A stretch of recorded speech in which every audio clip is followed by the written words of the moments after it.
Hello friends, welcome to game. Today we are going to start lecture number 19. Okay, lecture number 19.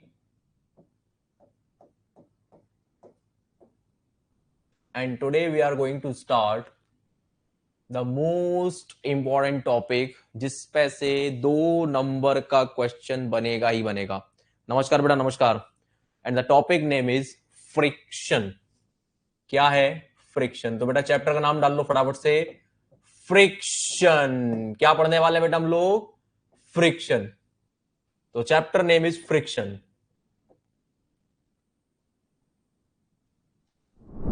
तो friction दोस्तों एक ऐसा topic है जिससे लगभग आपको एवरी ईयर क्वेश्चन मिल ही जाता है. ठीक है, और बड़ा ही कॉन्सेप्चुअल क्वेश्चन आता है 2 मार्क्स के अंदर. ठीक, 2 मार्क्स के अंदर क्वेश्चन आने की पूरी पूरी संभावना है. और मोर और लेस मैं आपको बताऊं तो हम लोगों ने 4 चैप्टर हम कवरेज की तरफ है. वेक्टर हमने पढ़ लिया, फोर्स सिस्टम पढ़ लिया, ट्रस्ट पढ़ लिया. अब हम चौथा चैप्टर स्टार्ट कर रहे हैं, दैट इज फ्रिक्शन.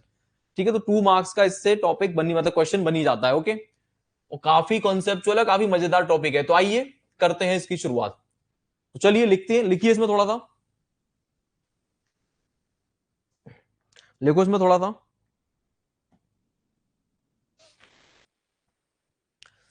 तो चैप्टर नेम इज फ्रिक्शन, थोड़ा सा लिखिए इसमें. लिखो when a body is move, when a body moves, when a body moves,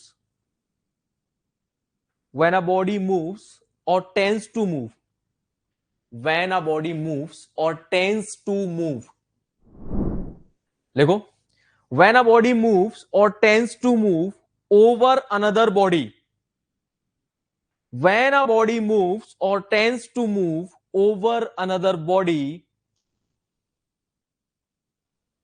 a force opposing the motion, a force opposing the motion, a force opposing the motion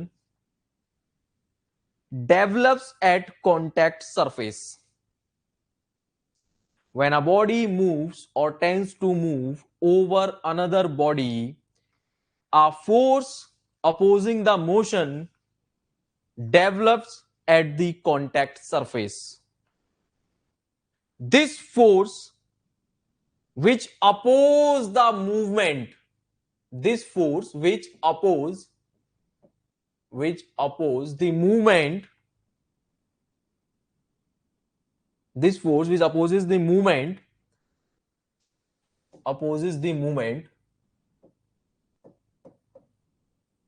movement bracket में लिखेंगे बेटा, और tendency to move,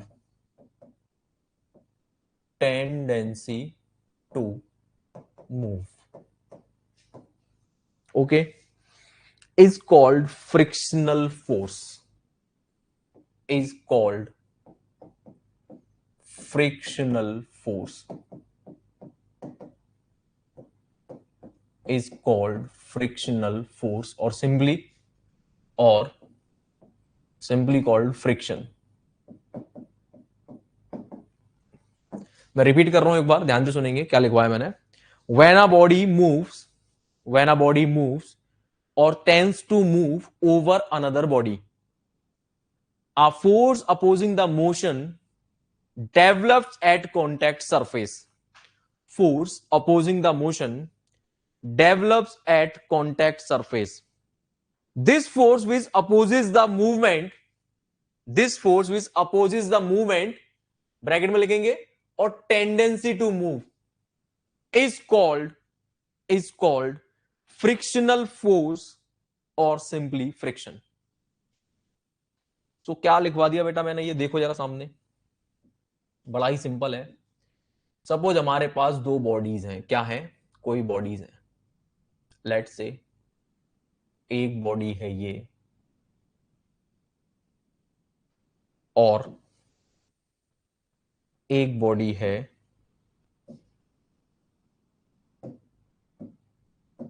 ये.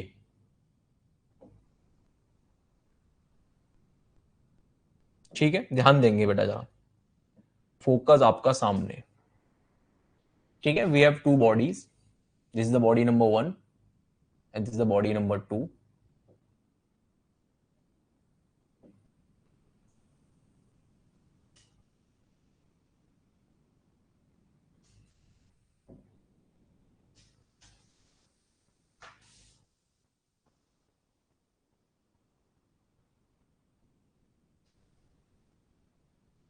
चलो, body number 1, body number 2।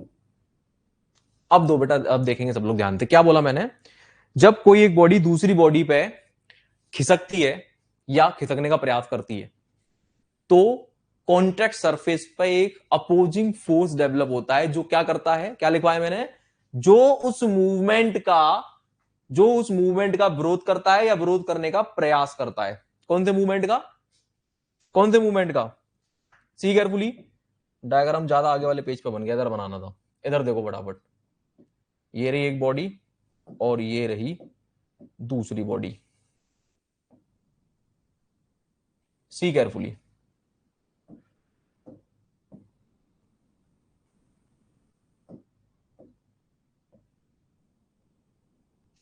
ये बेटा क्या है, ये कांटेक्ट है यहां पे ना, दोनों बॉडीज के बीच का कांटेक्ट है। इमेजिन करेंगे सब लोग फटाफट से, बॉडी नंबर 1, बॉडी नंबर 2। अगर आप बॉडी नंबर 2 पे कोई एक फोर्स लगा रहे हो तो ध्यान देना, ये फोर्स करेगा क्या, प्लीज सी केयरफुली। ये फोर्स करेगा क्या, ये फोर्स पी या तो इस बॉडी को मूवमेंट दे देगा, ध्यान देंगे सब लोग, या तो ये मोशन में आ जाएगी, या मोशन में आने का प्रयास करेगी। फोर्स का काम क्या होता है, या तो मोशन में ला देगा या प्रयास करेगा, यही पढ़ाया था मैंने आपको, ठीक है। सो सी केयरफुली, बॉडी 2 पर जब फोर्स लगाया जाएगा तो क्या होगा, ये फोर्स या तो उसको मोशन दे देगा या नहीं देगा, मतलब मोशन देने का प्रयास करेगा। इसीलिए दो वर्ड यूज किए मैंने, दो सेंटेंस यूज किए हैं। क्या लिखवाया बेटा, अपोजिंग द मूवमेंट या टेंडेंसी टू मूव। चेक करो, ये लिखवाया मैंने स्टार्टिंग में, क्या लिखवाया था मैंने, व्हेन अ बॉडी मूव्स और टेंड्स टू मूव लिखवाया, व्हेन अ बॉडी मूव्स और टेंड्स टू मूव, दोनों बात को समझो। तो ये जो फोर्स पी है ये दो काम करेगा, या तो मूव कर देगा या टेंड्स टू मूव, क्लियर।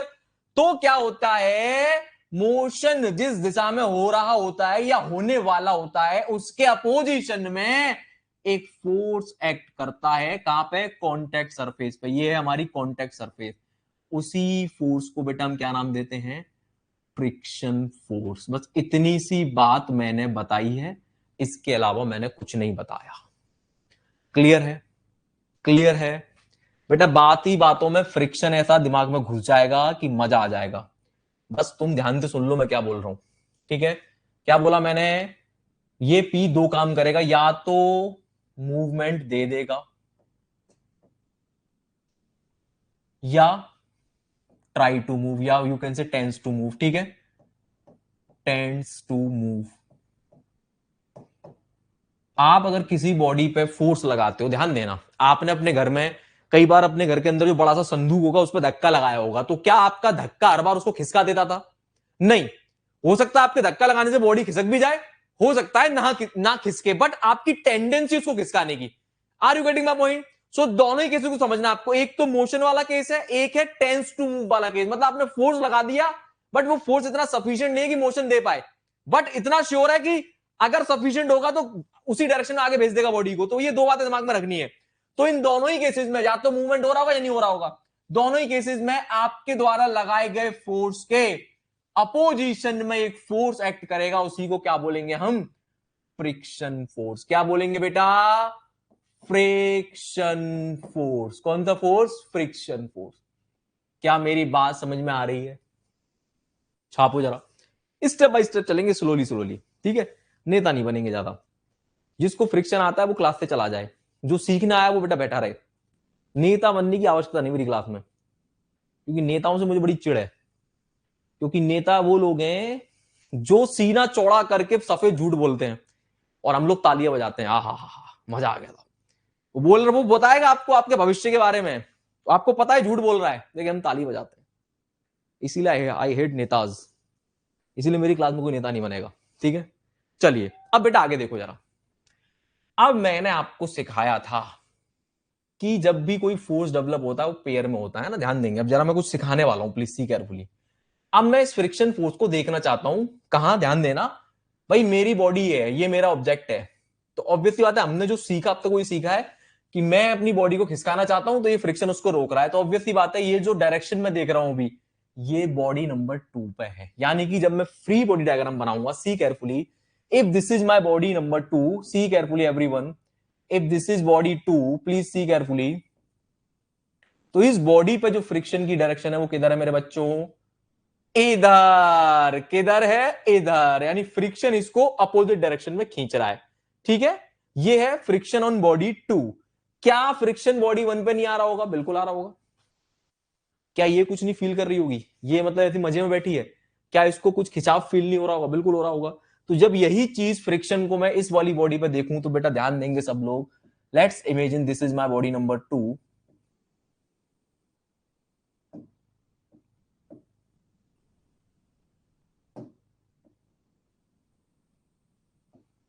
तो बेटा इस पे किस डायरेक्शन में आएगा? मतलब हम फ्री बॉडी डायग्राम बना रहे हैं, फ्री बॉडी डायग्राम बना रहे हैं, ये हमारी बॉडी नंबर 1 है। अब सेम फोर्स ये वाला किधर जा रहा होगा? इस पे इधर जा रहा होगा। यस और नो? फील कर पा रहे हैं क्या हो रहा है? अरे दो बॉडी का अलग अलग डायग्राम बनाओ, दोनों को अलग अलग उठा के देखो, तो क्या दिखेगा कि ऊपर वाली जो बॉडी है वो उधर जाना चाह रही थी, तो उस पर फोर्स अपोजिट डायरेक्शन में ऐड कर रहा होगा, कर रहा होगा कि नहीं? और सेम फोर्स नीचे वाली बॉडी है इस डायरेक्शन में ऐड कर रहा होगा। तो बेटा फ्रिक्शन दो डायरेक्शन में होता है, ध्यान रखना। बिल्कुल भी ना नेता नहीं बनना है।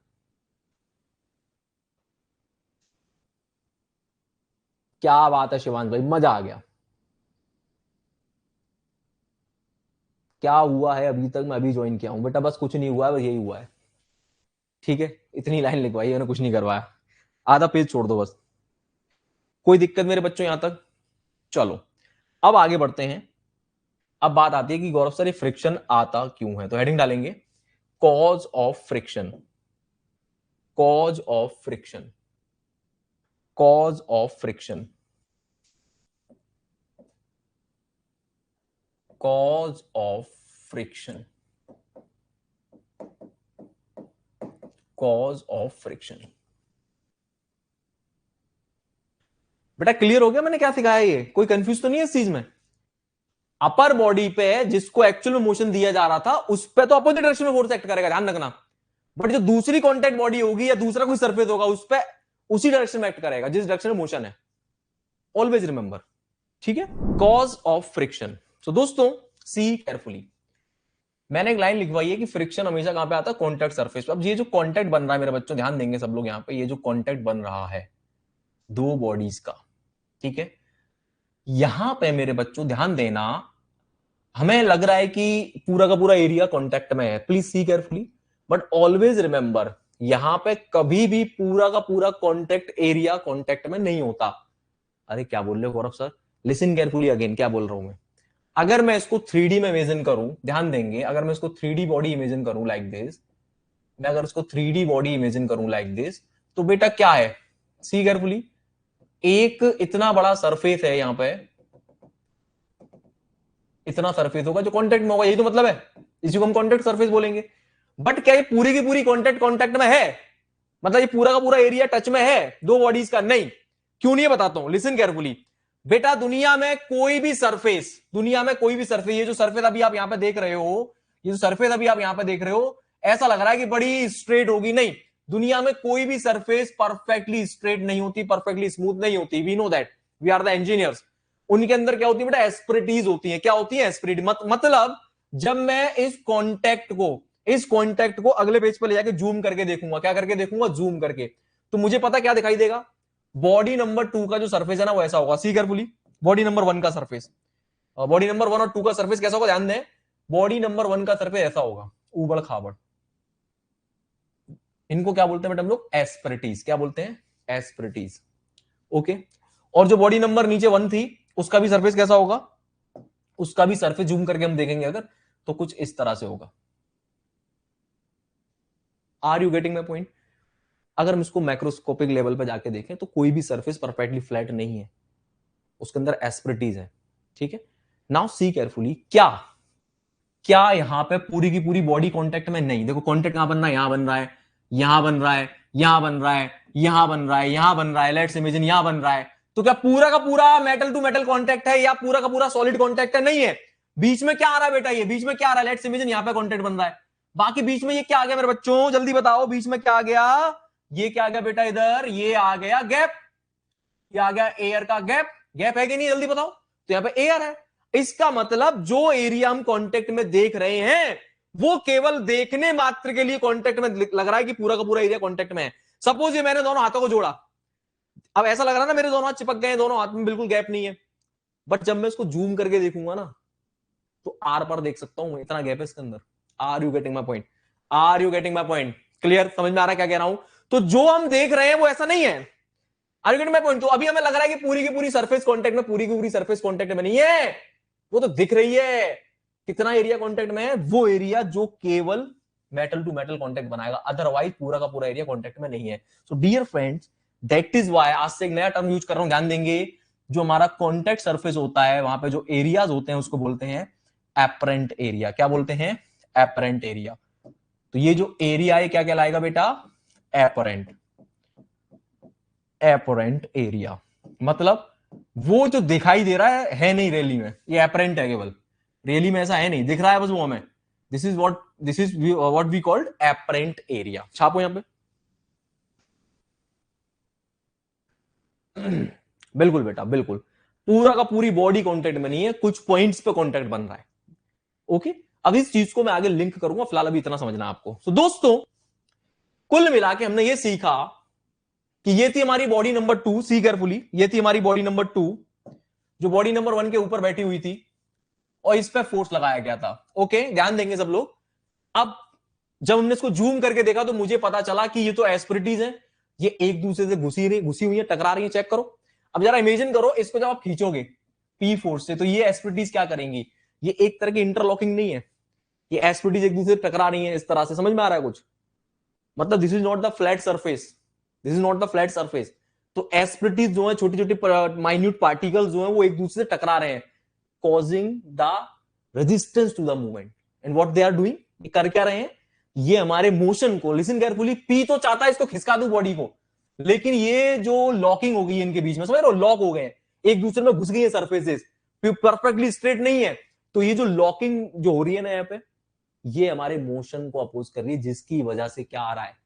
फ्रिक्शन। क्या आ रहा है बेटा? फ्रिक्शन। क्या बात है बेटा, खेल गए शिवांश भाई। ठीक है, सो डायग्राम बनाओ ये वाला जल्दी से, और लिखो फटाफट से एक line. Just draw this diagram please. ये डायग्राम ड्रॉ करें और लिखें फिर एक जबरदस्त लाइन। ये थी हमारी बॉडी नंबर 2 और ये था बॉडी नंबर 1। लिखो एक लाइन फटाफट से अब। तो फ्रिक्शन इज बेसिकली, लिखो, friction is basically, friction is due to, basically क्या लिखवाया मैंने? Friction is basically due to minutely projecting particles. Friction is basically due to minutely मतलब छोटे छोटे जो एस्पिरिटीज निकली हुई है ये। Okay, minutely।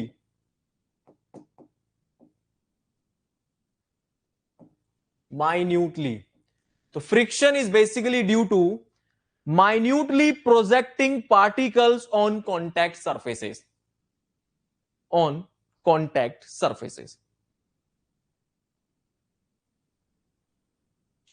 Friction is basically due to minutely projecting particle on contact surfaces। लो बेटा, ये वाली स्लाइड भी देख लो।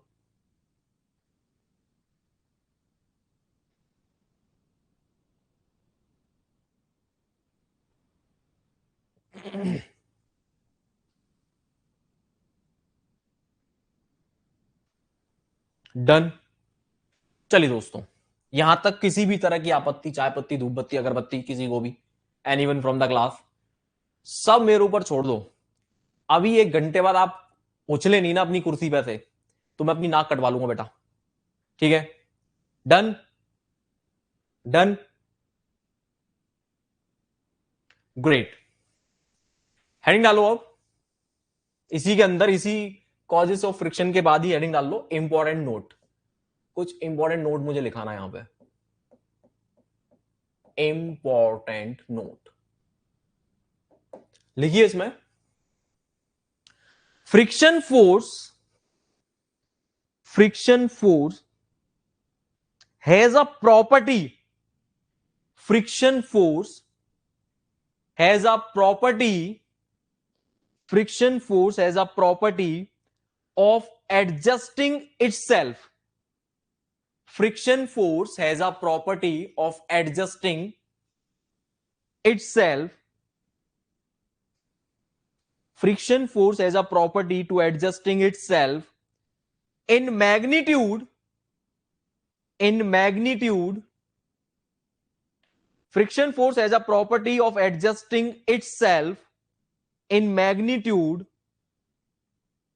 to the force producing motion, in magnitude to the force producing motion, to the force producing motion,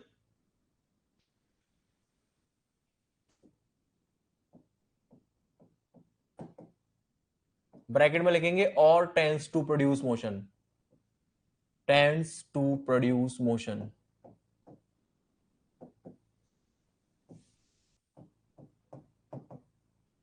tense to produce motion. ठीक है, मैं repeat कर रहा हूं, friction force as a property of adjusting itself in magnitude to the force producing motion, bracket में लिखेंगे और tends to produce motion.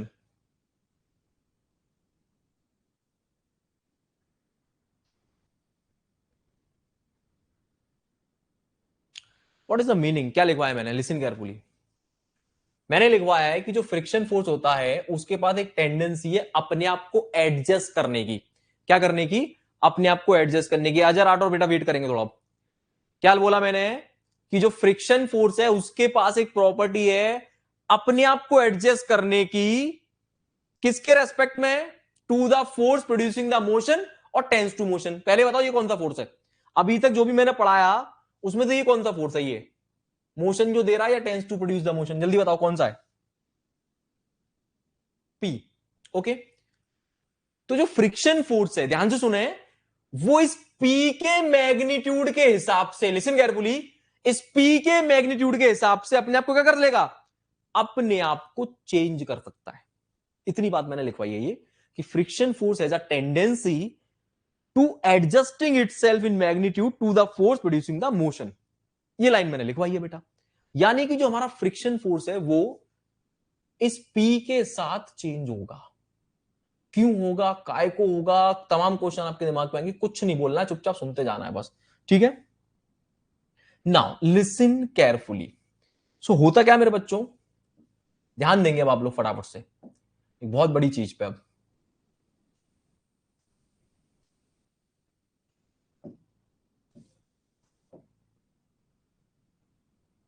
ये है एक बॉडी और ये है कोई surface, for example.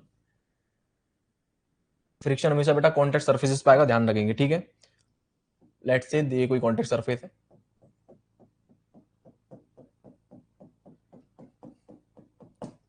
and here you are applying force P on this body.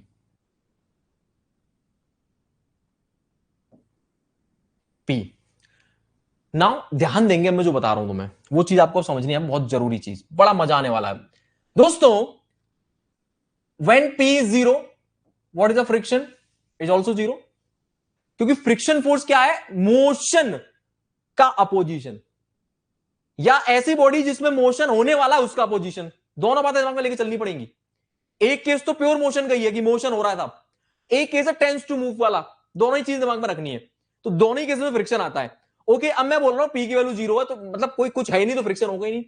अब ध्यान से सुने, अब प्लीज फोकस आपका सामने, और जितना बोल रहा हूं उतना केवल सुनेंगे दोस्तों। जैसे आप पी की कुछ वैल्यू लगाएंगे, जैसे आप पी अप्लाई करेंगे, तो दो केसेस बनेंगे, दो नहीं इवन तीन केसेस बनेंगे। बताता हूं क्या, सामने सुनना। एक केस तो बनेगा आपने पी लगाया, बॉडी में कोई मोशन नहीं हुआ, यानी कि स्टेट ऑफ रेस्ट। क्या बनेगी? State of rest. ध्यान से सुनना, तो क्या उस केस में फ्रिक्शन होगा? यानी जब स्टेट ऑफ रेस्ट है तो फ्रिक्शन होगा? जी हां, बिल्कुल होगा। ध्यान से सुनना मेरी बात को, क्या फ्रिक्शन होगा? बिल्कुल होगा। अब आगे सुने, आपने थोड़ा सा फोर्स और बढ़ाया, सुनते जाना, थोड़ा सा फोर्स और बढ़ाया, पी की वैल्यू और बढ़ाई, मैंने देखा फिर से कोई मोशन नहीं हुआ, क्या फ्रिक्शन होगा? अब भी होगा। अब एक और चीज समझो यहां पे, when P was zero, friction was zero. Let's imagine मैंने पी की वैल्यू कर दी 100, बट नो मोशन। ये भी समझना, कोई मोशन नहीं है, no motion, no motion, no movement, कोई मूवमेंट नहीं है। फ्रिक्शन है, बिल्कुल है। कितना है? कितना है यहां पे फ्रिक्शन? कितना है?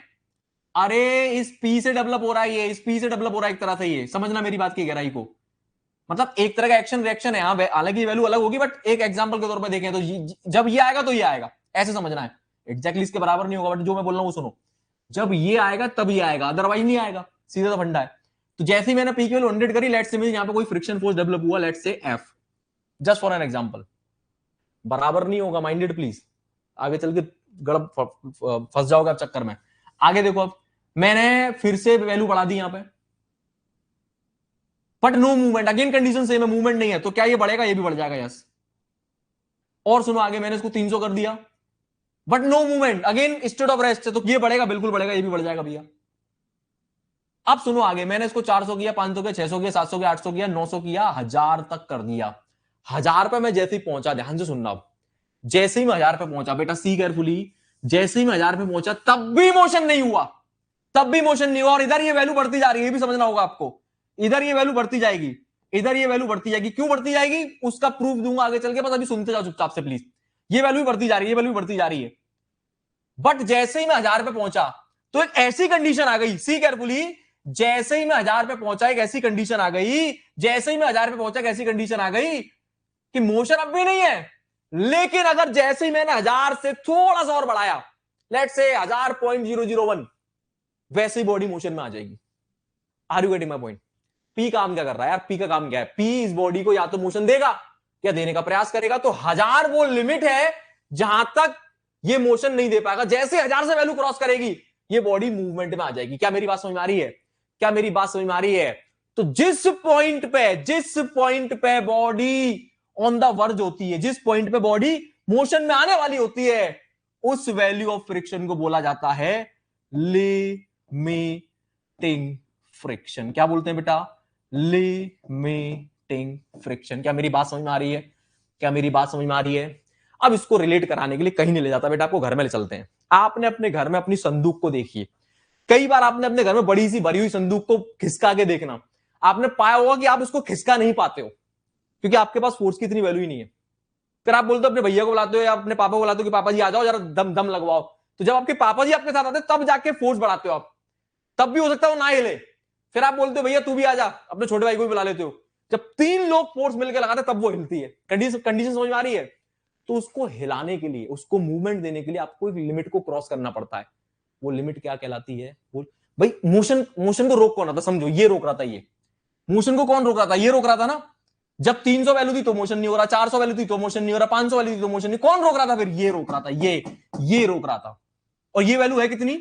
लिमिटिंग फ्रिक्शन बेटा हर एक पर्टिकुलर सरफेस के लिए फिक्स होता, ध्यान रखना। लेट्स इमेजिन ये वैल्यू 1000 थी, तो कुल मिला के ऐसे समझो कि 1000 से नीचे अगर आप लोड लगाएंगे तो आपकी बॉडी मोशन में आएगी ही नहीं, और जैसे ही 1000 से ज्यादा लोड हो जाएगा बॉडी मोशन में आ जाएगी। तो 1000 क्या बन गया? एक लिमिट बन गया कि नहीं बन गया? कि भैया इस लिमिट से ज्यादा लोड अगर लग गया तो संदूक खिसक जाएगा, इस लिमिट से ज्यादा लोड अगर लग गया तो कोई बॉडी आगे मूवमेंट में आ जाएगी। Are you getting my point? तो वो limit of limiting value of friction is called limiting friction. Are you getting my point? Clear हो रहा है? क्लियर हो रहा है कि नहीं हो रहा? तो दोस्तों, हर बॉडी पे, हर बॉडी पे जब भी आप कोई फोर्स लगाते हो उस पर फ्रिक्शन एक्ट करता ही है, बात समझिएगा। अब वो अलग बात है कि हम क्वेश्चंस को इजी बनाने के लिए फ्रिक्शन को कंसीडर अब तक नहीं कर रहे थे, जहां भी हमने इस तरह की चीजें देखी हमने फ्रिक्शन को कंसीडरेशन में नहीं लिया, लेकिन फ्रिक्शन होता है, उसका काम होता है बॉडी के मूवमेंट को रोकना। और वो वैल्यू जब हमारी बॉडी बिल्कुल वर्ज पे पहुंच जाए मोशन के, उस पॉइंट को बोलते हैं लिमिटिंग फ्रिक्शन। क्या मेरी इतनी बात आपके समझ में आई है कि नहीं आई है? और अगर body with in this range होगी तो वो हमारी क्या बनेगी? स्टेट ऑफ रेस्ट बनेगी। और जैसे लिमिटिंग फ्रिक्शन को हम क्रॉस कर देंगे, जैसे हम लिमिटिंग फ्रिक्शन को क्रॉस कर देंगे, क्या हो जाएगा? Body will be in dynamic state. कहां पहुंच जाएगी वो? स्टेट ऑफ मोशन में। अगेन मेरे बच्चों, मैकेनिक्स का जब मैंने लेक्चर स्टार्ट किया था पहले दिन का, याद कर लो, तो मैंने बताया था आपको सारा खेल कहां चलेगा पूरी मैकेनिक्स में? स्टेट ऑफ रेस्ट और स्टेट ऑफ मोशन पे। क्लियर है बेटा यहां तक की कहानी? Done everyone? फटाफट से बताओ, क्लियर हुआ? सो हेडिंग डाल लो फटाफट से, concept of limiting friction. Concept of limiting friction, heading डालिए, concept of limiting friction. Concept of limiting friction.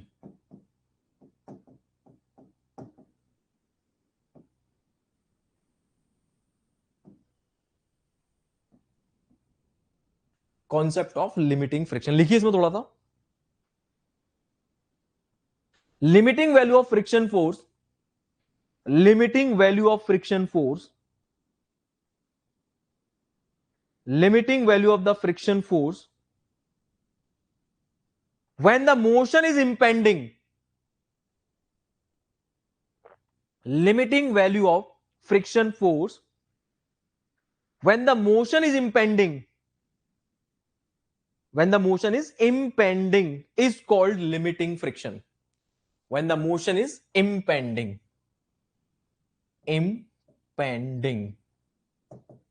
is called limiting friction. Again I am repeating, limiting value of friction force when the motion is impending is called limiting friction. Is called limiting. Impending का मतलब क्या होता है? बस मतलब जो बिल्कुल just होने वाला हो, है ना, मोशन इज इंपेंडिंग, वो वैल्यू फ्रिक्शन की जब मोशन होने वाला हो उस वैल्यू को बोलते हैं limiting friction.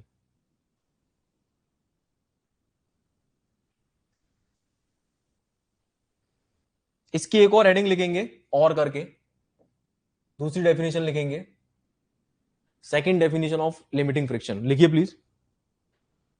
The maximum value of friction force, the maximum value of friction force, the maximum value of friction force, the maximum value of friction force that can be developed at the contact surfaces, the maximum value of friction force that can be developed at the contact surfaces,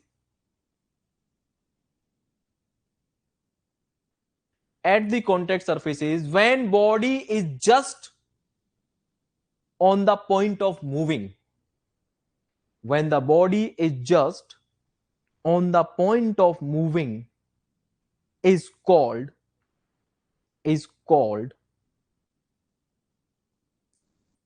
limiting friction force. Is called limiting friction force. मैं repeat कर रहा हूं एक बार.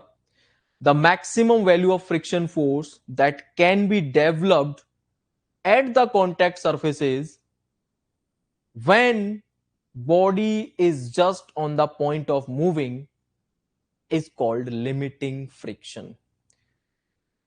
जिस point पे body just move करने वाली होती है उस पॉइंट पे जो फ्रिक्शन की वैल्यू होती है उसको लिमिटिंग फ्रिक्शन बोलते हैं.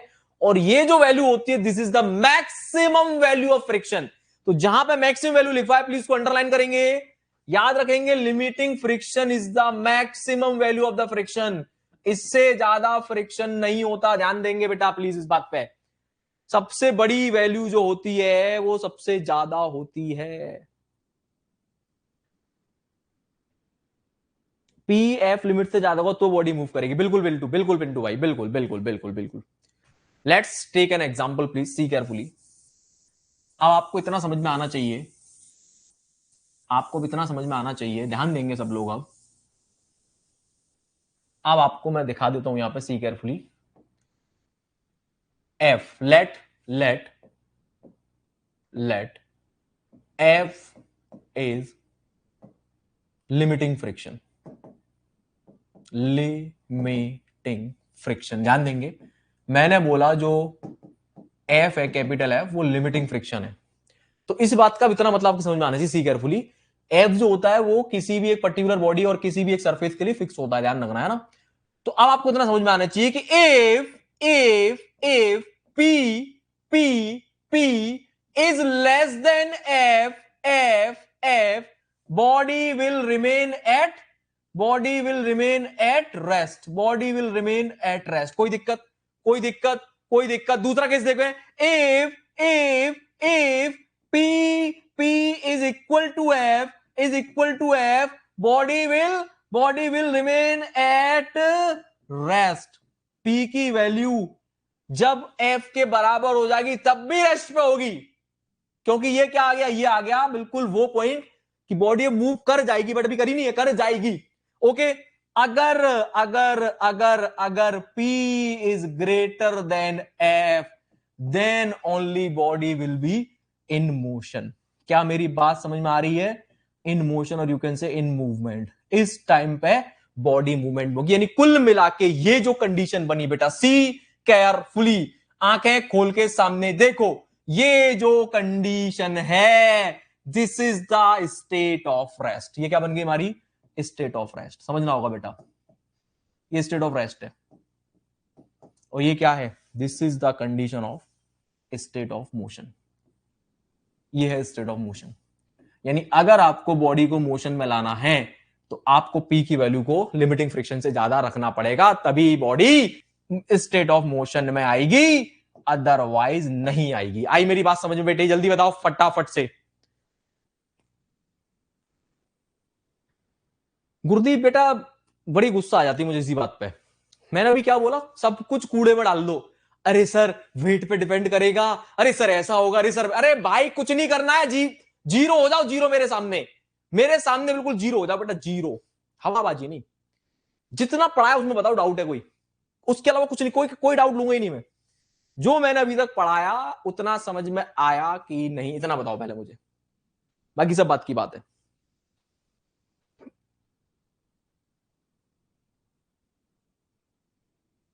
हाँ ठीक है बेटा, ठीक है, कोई दिक्कत नहीं है, कोई दिक्कत नहीं अजय राठौर। वेट पर भी डिपेंड करेगा, ये करेगा वो करेगा, हवाबाजी, ये अपमान करते हो तुम मेरा यार, कमाल हो गया था। जब मैं बोल रहा हूं बेटा, देखो मेरी एक आदत है, मैं डायरेक्टली ना ये फॉर्मूले नहीं निकालता, यहाँ पे फ्रिक्शन फोर्स लिख लो F equal to mu into N, ये सब पे बिलीव नहीं करता मैं। पहले मैं जड़ों में घुसता हूं बेटा। किस में घुसता हूं? जड़ों में, और फिर जाके पेड़ खड़ा करता हूं बेटा मैं ना। तो पहले जड़ सीख लो, जड़ कितनी गहरी है ना, उसके बाद ऊपर उठेंगे। तो पहले बेस क्लियर कर लो, है ना, फ्रिक्शन है क्या पहले समझ लो, पहले बारीकी। हीट पे डिपेंड करेगा, इस पे डिपेंड करेगा, उस पर कुछ कहीं बहुत बोला मैंने कुछ भी? मैं जितना बोल रहा हूं उतना बताओ, उतने पार्ट में कोई दिक्कत है? और हाँ, जिस दिन फ्रिक्शन खत्म हो उस दिन आपकी क्वेरी पीछे रह जाए, तब गाली देना मुझे कि सर आपने पढ़ाया नहीं, आपने बेकार पढ़ाया। बीच में मत टोको यार, इतना बताओ ये समझ में आएगी नहीं। यहां तक कोई भी डाउट है किसी को? Anyone from the class, from the first page to this page, जल्दी से बताओ। एक एक बारीकी समझो बेटा, तो उसके बाद बात करेंगे यार। बस क्या बात है तरुण भाई, खेल गए। क्लियर हुआ मेरे बच्चों? जल्दी बताओ। तो लिखो फटाफट से, इसमें पॉइंट वाइज लिखते जाओ, इसके बाद पॉइंट वाइज लिखो फटाफट से, इसका पॉइंट वाइज लिखो, पॉइंट वाइज लिखो। पहला point, when applied load is less than the limiting friction, when applied load is less than the limiting friction, when applied load is less than the limiting friction, when applied load is less than the limiting friction, body will remain at rest, body will remain at rest. When applied load is less than the limiting friction, body will remain at rest. Such friction is called static friction. Such friction is called static friction. कौन सा friction? Static friction. यानी कि जब load, हमारे द्वारा लगाया गया load body पे किससे कम है? लिमिटिंग फ्रिक्शन से अगर कम है, तो उस केस में बॉडी हमारी रेस्ट पे रहेगी, और उस दरमियान आने वाला फ्रिक्शन क्या कहलाएगा? Static friction. क्या कहलाएगा? Static friction. छापो फटाफट।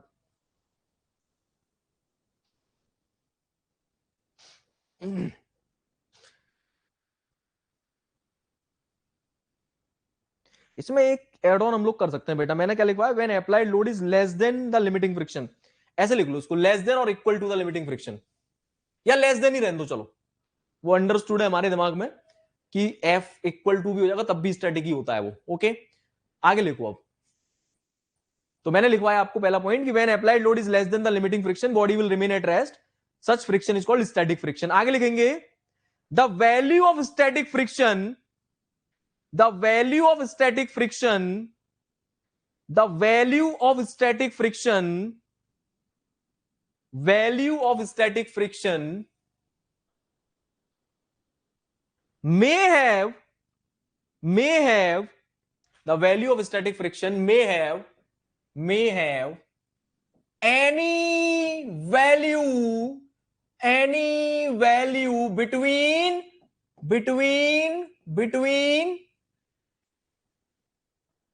क्या बोला मैंने, अगर हमारा अप्लाइड लोड हमारे लिमिटिंग फ्रिक्शन से कम है तो body will be remain at rest and the friction will be termed as static friction. अब मैं बोल रहा हूं the value of static friction may have any value between जल्दी बता दो बिटवीन, अरे आंसर करो बिटवीन क्या, अगर समझ गए तो बताओ मुझे, जल्दी बताओ। मैंने बोला the static friction, the value of the static friction may have any value between जो लोग समझ गए रिप्लाई करें। Tarun Kumar is saying 0 to P, Jatin Upadhyay saying 0 to limiting friction, anyone, who else, इसके अलावा और कोई? बॉडी पे हमने पी लोड लगाया, पी लोड अगर लिमिटिंग फ्रिक्शन से कम है body will remain at rest, उस टाइम मतलब रेस्ट की कंडीशन में कुछ भी वैल्यू हो पी की मुझे फर्क नहीं पड़ता, रेस्ट है। अब रेस्ट है तो इतना तो कॉमन सेंस मेरे दिमाग में है कि पी की वैल्यू लिमिटिंग फ्रिक्शन से कम है या बराबर है, ज्यादा तो नहीं है, तो कंफर्म है। अब मैं कह रहा हूं स्टेट ऑफ रेस्ट, इसका मतलब पी की वैल्यू लिमिटिंग फ्रिक्शन से कम है, ओके। अब उस दरमियान इस पे जो भी फ्रिक्शन आ रहा होगा उसको हम क्या बोलेंगे, स्टैटिक क्या बोलेंगे, स्टैटिक फ्रिक्शन। अब मैंने बोला कि स्टैटिक फ्रिक्शन की जो वैल्यू है वो क्या हो सकती है, ये पूछ रहा हूं आपसे मैंने लिखवाया the value of static friction may have any value between लिख लो गधों 0 to limiting friction, limiting friction.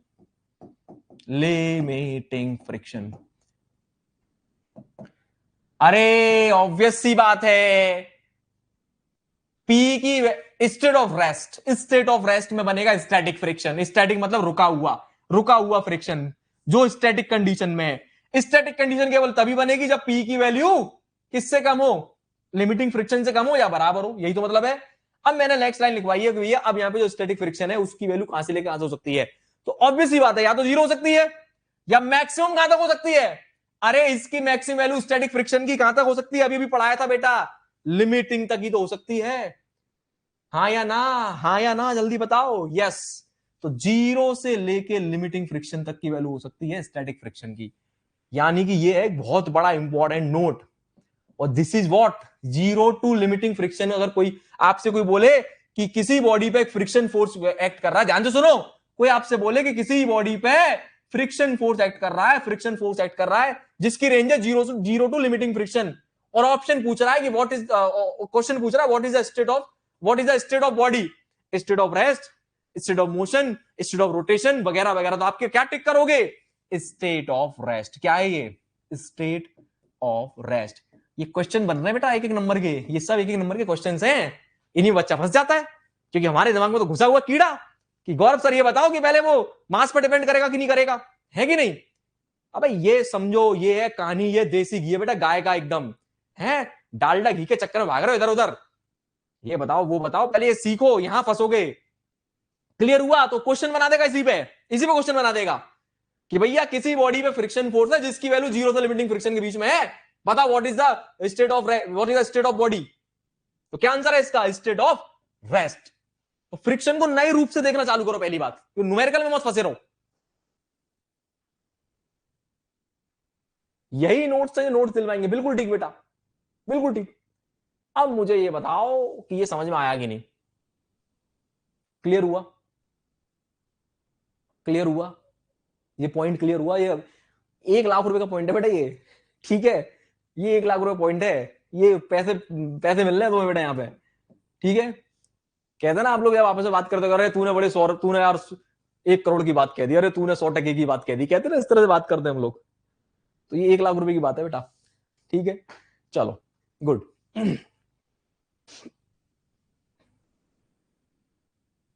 आगे लिखेंगे, मैं एक बार फिर से रिपीट कर दे रहा हूं, जब हमारे लोड की वैल्यू लिमिटिंग फ्रिक्शन से कम होगी बॉडी स्टेट ऑफ रेस्ट में होगी, और उस दरमियान जो भी फ्रिक्शन आ रहा होगा वो क्या कहलाएगा? Static friction. क्या कहलाएगा? Static friction. और स्टैटिक फ्रिक्शन की जो वैल्यू हो सकती है वो 0 से लेकर लिमिटिंग फ्रिक्शन के बीच में हो सकती है। दैट्स इट, खत्म।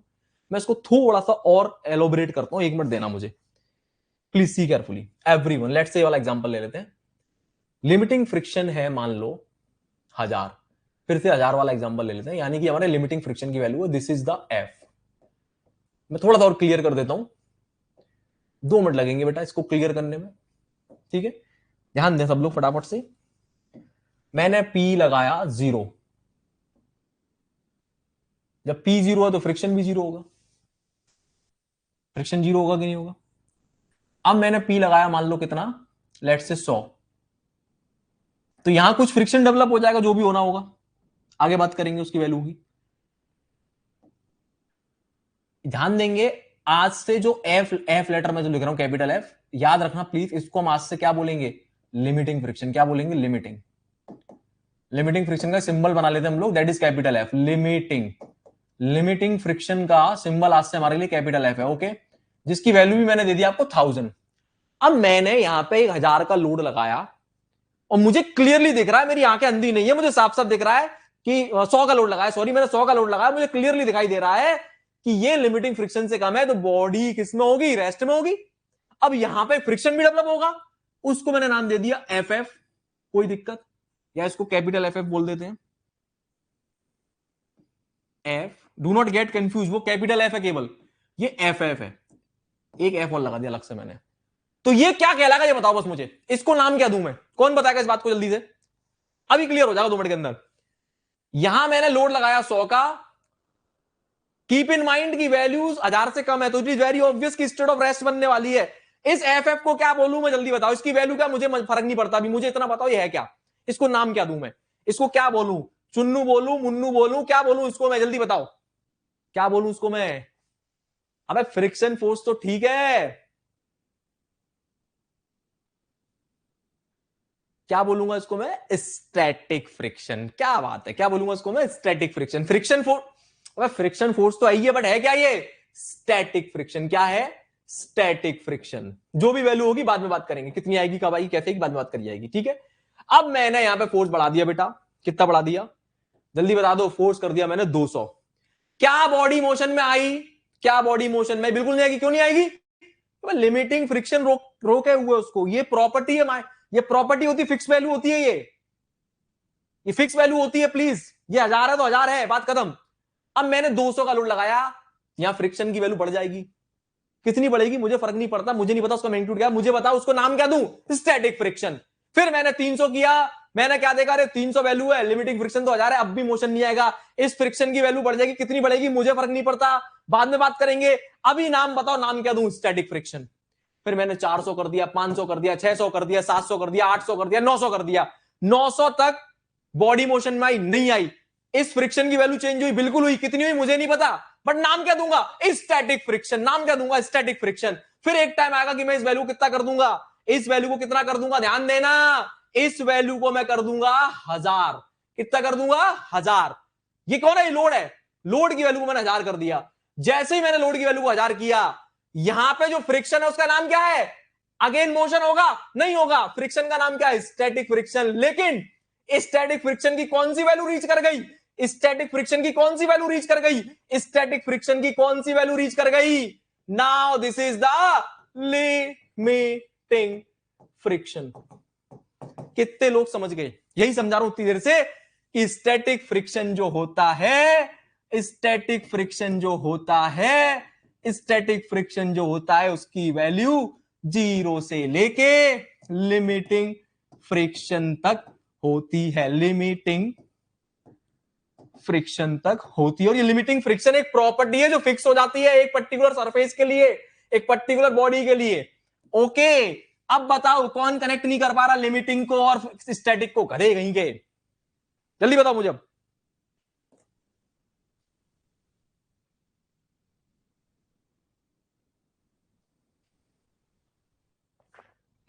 मतलब ये वो और देखो, अरे अभी और देखो यार, अरे अभी और देखो, नहीं भाई ऐसे नहीं गौरव, मजा नहीं आया। और देखो कोई बात नहीं बेटा, मैं रहूंगा या आज लिमिटिंग फ्रिक्शन ही रहेगा, बात खत्म।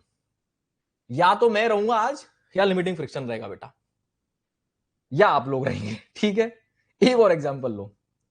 मेरे बच्चे, ये एक सरफेस है,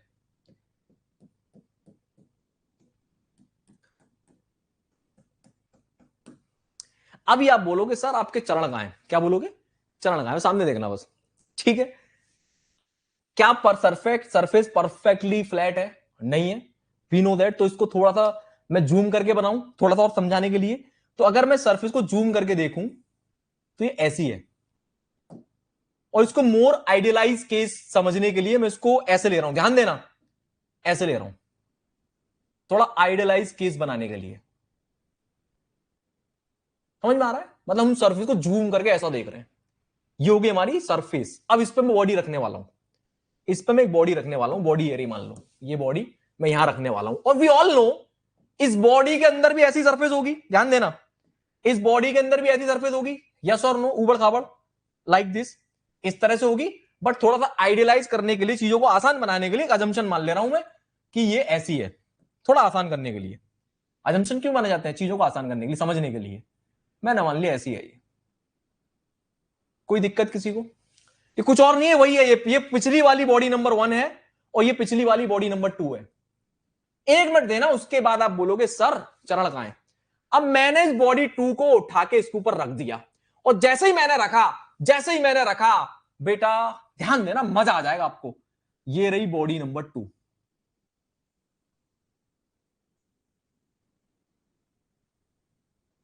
कुछ ऐसे इमेजिन करो, मतलब मैंने सरफेस को जूम करके दिखा दिया आपको, ये जूम कर दिया मैंने सरफेस को, क्या कर दिया बेटा? सरफेस को मैंने जूम करके ऐसा करके दिखा दिया। अब ऐसा करने से हुआ क्या? अरे बेटा ध्यान से देखो, जिसको समझ में नहीं आया था, ये क्या हो गया? ये लॉक लग गया बेटा, ताला लग गया, ये ऐसे समझो, लॉक लग गया, ये खत्म, इंटरलॉकिंग हो गई दोनों पार्ट की, इंटरलॉकिंग हो गई दोनों पार्ट की। और इस इंटरलॉकिंग को तोड़ने के लिए समझो, अब जब तक इंटरलॉकिंग टूटेगी नहीं तब तक बॉडी आगे मूव नहीं करेगी। जब तक इंटरलॉकिंग, ये लॉक लग गया ना ऐसे करके, अरे लॉक लगा कि नहीं लगा पहले बताओ मुझे, ये लॉक लगा कि नहीं लगा भाइयों बहनों, आपसे पूछना चाहता हूं। लॉक लग गया ऐसे करके, ऊपर वाली बॉडी ऐसे करके फिक्स हो गई नीचे वाली में। अब हमारा मोटो क्या है? हम चाहते हैं बॉडी को खिसकाना। अब ये लॉक लग चुका है, अरे हर ताले, ताला देखा घर में ताला लगाया है, उस ताले को अगर तोड़ना है, उस ताले को अगर तोड़ना है, उस ताले को अगर तोड़ना है तो फोर्स लगाना पड़ेगा ना कोई। तो आपने देखा होगा मेरे बच्चों, कभी आपने ताला तोड़ा है? ताला तोड़ा है? आपने उंगली से तोड़ दोगे उसको, नहीं तोड़ोगे। तो आपको उस ताले को अगर तोड़ना है तो आपको फोर्स को बढ़ाना पड़ता है। सेम ईयर, ये एक ताला लग चुका है, ये एक ताला लग गया, एक बॉडी दूसरी बॉडी से टकरा गई, ताला लग गया। अब इस ताले को तोड़ने के लिए फोर्स लगाना पड़ेगा, और वही फोर्स कौन है? और जब तक वो फोर्स लगेगा नहीं, ये ताला टूटेगा नहीं, और ताला टूटेगा नहीं तब बॉडी मोशन करेगी नहीं। तो वो फोर्स कौन है? वो जो फोर्स है वो कितना है, जल्दी बता दो। वो फोर्स कुछ और नहीं, वही 1000, वही है लिमिटिंग फोर्स। आई कुछ बात समझ में? वही है लिमिटिंग फोर्स। क्लियर हुआ? यानी कि जब इस बॉडी को अगर आपको मोशन देना है तो फिजिकली फील करो, इस ताले को तोड़ना पड़ेगा पहले। यानी कि ये जो ताले ऐसे करके अटक गए हैं, इसको खींचना पड़ेगा, इसको तोड़ना पड़ेगा, आपको बॉडी को आगे खींच के ले जाना पड़ेगा। और उसको ले जाने के लिए एटलीस्ट कितना फोर्स लगाना पड़ेगा? 1000 न्यूटन। तो ये जो 1000 न्यूटन है, यही है लिमिटिंग। क्लियर हुआ कि नहीं हुआ? जल्दी बताओ, अरे जल्दी बताओ। यही वैल्यू है लिमिटिंग फोर्स। ओके, यानी कि जब भी दो सरफेसेस मिलती हैं, हमेशा याद रखना कॉन्टेक्ट सरफेस पे आता है फ्रिक्शन, एक सरफेस ये रही, एक सरफेस ये रही, जब भी दो सरफेस मिलती हैं तो उनका एक ताला फिक्स हो जाता पहले, वो वैल्यू फिक्स हो गई। अब उस वैल्यू से कम लोड अगर आप लगाओगे तो बॉडी मोशन आएगा नहीं। इसका सिंपल मतलब ताला टूटा ही नहीं है, लॉक लगा हुआ था, लॉक लग गया है। तो ये फिक्स वैल्यू होती है। आप कंफ्यूज इसलिए हो सकते हैं कि अरे सर ये 1000 वैल्यू कैसे ले ली? ये फिक्स होती है हर बॉडी के लिए, हर सरफेस के लिए वैल्यू फिक्स होती है, क्योंकि आगे चल के हम बात करेंगे फ्रिक्शन फोर्स सरफेस के नेचर पर डिपेंड करता है। बात करेंगे आगे चल के, जिसको हम कोएफिशिएंट फ्रिक्शन बोलते हैं, बात करेंगे आगे। तो समझो, हर सरफेस, जब भी दो सरफेस मिल गई तो उनकी वैल्यू फिक्स हो गई, वो यानी उनका लिमिटिंग फोर्स फिक्स हो गया। तो वो कितना होता है वो डिपेंड करता है हर बॉडी पे। बट मैं ये बोल रहा हूं 1000 मान लिया उसको, तो इसका सिंपल सा मतलब ये है कि ये लॉक तोड़ने के लिए, इस बॉडी को मोशन देने के लिए मुझे एटलीस्ट कितना फोर्स लगाना पड़ेगा? 1000। कितना लगाना पड़ेगा? 1000। तब जाके ये ताला टूट जाएगा और ये बॉडी आगे मोशन कर पाएगी। क्लियर हुआ? अरे जल्दी बताओ यार, अरे क्लियर हुआ? हाँ भाई, किसको समझ नहीं आ रहा था? कौन था वो लड़का जिसको समझ नहीं आ रहा था? भाई गौरव बाबू के पास आयो, जल्दी बताओ फटाफट से। हाँ भाई, कौन कौन थे? अब मैं समझ गो सर, क्या बात है बेटा, क्या बात है। ठीक है, तो ध्यान रखो, अब मैं जो बता रहा हूं, अब मान के चलो, लेट्स इमेजिन, इमेजिन कर लेते हैं, ये है कोई, लेट्स इमेजिन ये कोई मटेरियल 1 है, मटेरियल 1 या मटेरियल 2 है। मटेरियल 1 मटेरियल 2 जब भी मिलेंगे, उनके फ्रिक्शन फोर्स की, उनकी लिमिटिंग फ्रिक्शन इतना हो जाएगा। सिमिलरली लेट्स इमेजिन मेरे पास कोई और मटेरियल है, लेट्स से मटेरियल 3 है कोई, और इस पे मैंने कोई मटेरियल 4 रखा, मटेरियल 4, यानी कि मटेरियल चेंज हो गया, सरफेस का नेचर चेंज होगा, सरफेस का नेचर चेंज होते इनके इनके ताले की वैल्यू चेंज हो जाएगी। अब हो सकता है यहां पे लिमिटिंग फोर्स की वैल्यू 2000 हो, जस्ट फॉर एन एग्जांपल। तो इसका सिंपल सा मतलब ये है, इसका सिंपल सा मतलब ये है, इसका सिंपल सा मतलब ये है कि अगर इस बॉडी को अगर आपको मोशन देना है तो 2000 से ज्यादा का लोड लगाना पड़ेगा, यानी कि हर एक पेयर ऑफ सरफेस के लिए, ध्यान से सुन लो, हर एक पेयर ऑफ सरफेस के लिए लिमिटिंग फ्रिक्शन की वैल्यू सेम कांस्टेंट होती है, वही वैल्यू होती है एक्चुअली हर एक पेयर ऑफ सरफेस के लिए। समझ में आ रहा है? पेयर है ना, एक ऊपर की सरफेस एक नीचे की सरफेस मिलकर एक जॉइंट बनाएंगे, है ना, दो दो सरफेस से मिलकर फ्रिक्शन डेवलप होता है, तो हर एक मटेरियल के लिए फ्रिक्शन की वैल्यू अलग अलग होती है। अरे कॉमन सेंस है यार, एक बात बताओ, एक बात बताओ, रटो मत। ये तो ये ब्लैक स्क्रीन जो आप देख रहे हो, ये कांच की बनी हुई है, इस पे मैं उंगली चला रहा हूं, बड़ा मजा आ रहा है, चिकनी चिकनी लग रही है मुझे, फ्रिक्शन की वैल्यू कुछ और है। सेम हाथ को मैं किसी दूसरे दीवार पर रगड़ूं अभी, तो क्या होगा? खुदरापन मुझे ज्यादा लगेगा, तो वैल्यू चेंज हो गई ना, वैल्यू चेंज हो गई ना। What is the meaning? मुझे अगर अपने हाथ को इस वाली सरफेस में मोशन देना तो आसानी से हो पा रहा है, यानी यहाँ पे लिमिटिंग फ्रिक्शन की वैल्यू कम होगी।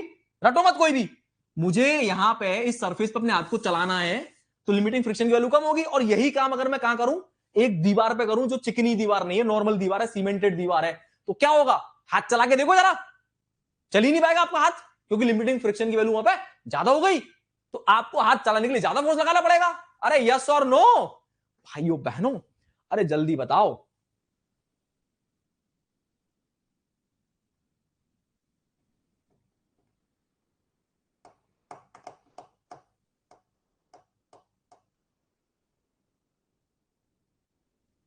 क्लियर हुआ? क्या हो गया बेटा, क्या हो गया?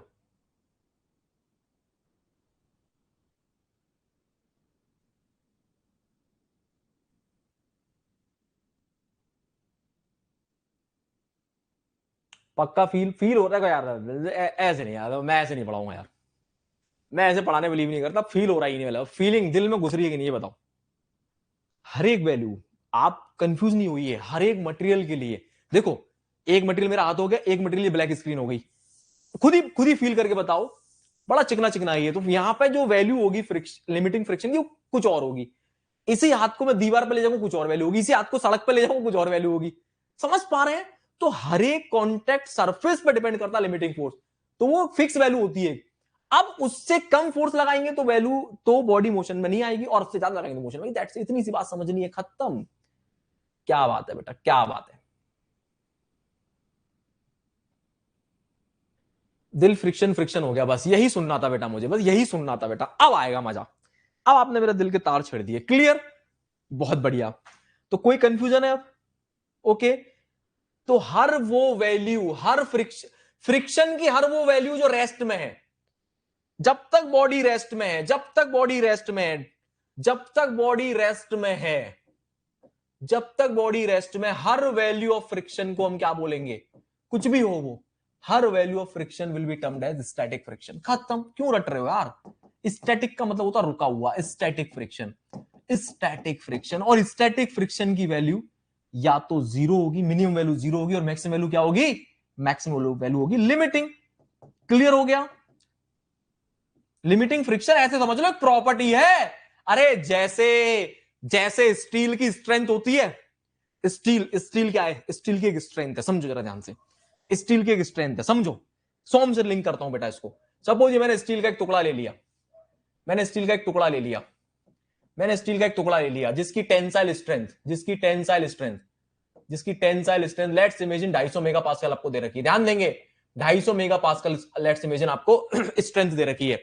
अब मैंने इस पर कोई लोड लगाया पी, कोई लोड लगाया पी, लोड है बेटा, प्रेशर नहीं है, लोड है। इसको एरिया से डिवाइड कर दिया, स्ट्रेस बन गया एक तरह से, है ना, अंदर देखेंगे तो स्ट्रेस बन गया। अब बेटा मेरी बात सुनो ध्यान से, स्ट्रेस की वैल्यू कहां से कहां तक जा सकती है? स्ट्रेस की वैल्यू कहां से कहां तक जा सकती है, जल्दी बताना मुझे।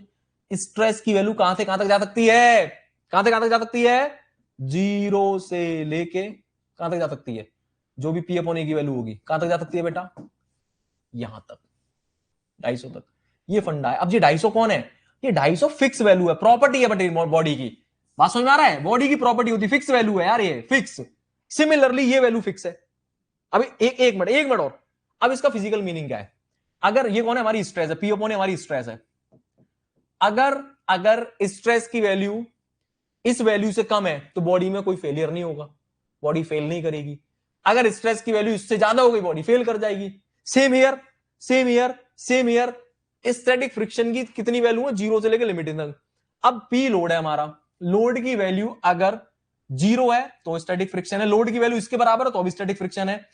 लेकिन नाम उसकी वैल्यू कितनी हो जाएगी, लिमिटिंग तक पहुंच जाएगी। लिमिटिंग वैल्यू जैसे अब तक एग्जांपल में कितनी ले रहा हूं, 1000 ले रहा हूं, यानी कि हमारा लोड पी 0 से लेकर 1000 तक जा सकता है। जैसे 1000 से आगे जाएगा बॉडी किस में आ जाएगी, मोशन में आ जाएगी। सिंपल सा तो है। चलो आगे बढ़ो, क्लियर है, बहुत बढ़िया, बहुत बढ़िया प्रसन्नजीत दा। चलिए आगे बढ़िए फटाफट से।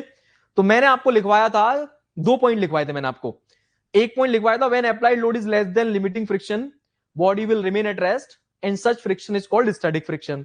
फिर मैंने दूसरा पॉइंट लिखवाया, the value of static friction may have any value between 0 to limiting friction. और मैंने ये भी बताया था आपको कि 0 टू लिमिटिंग फ्रिक्शन अगर बोल रहा है तो वो क्या है, वो है हमारी स्टेट ऑफ कहां गया, स्टेट ऑफ रेस्ट। इतनी बात मैंने आपको लिखाई है।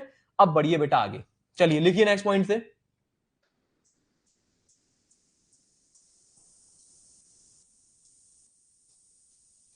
चलो तीसरा पॉइंट लिखो फटाफट से। देखिए when value of applied force, when value of applied force, when value of applied force exceeds the limiting friction,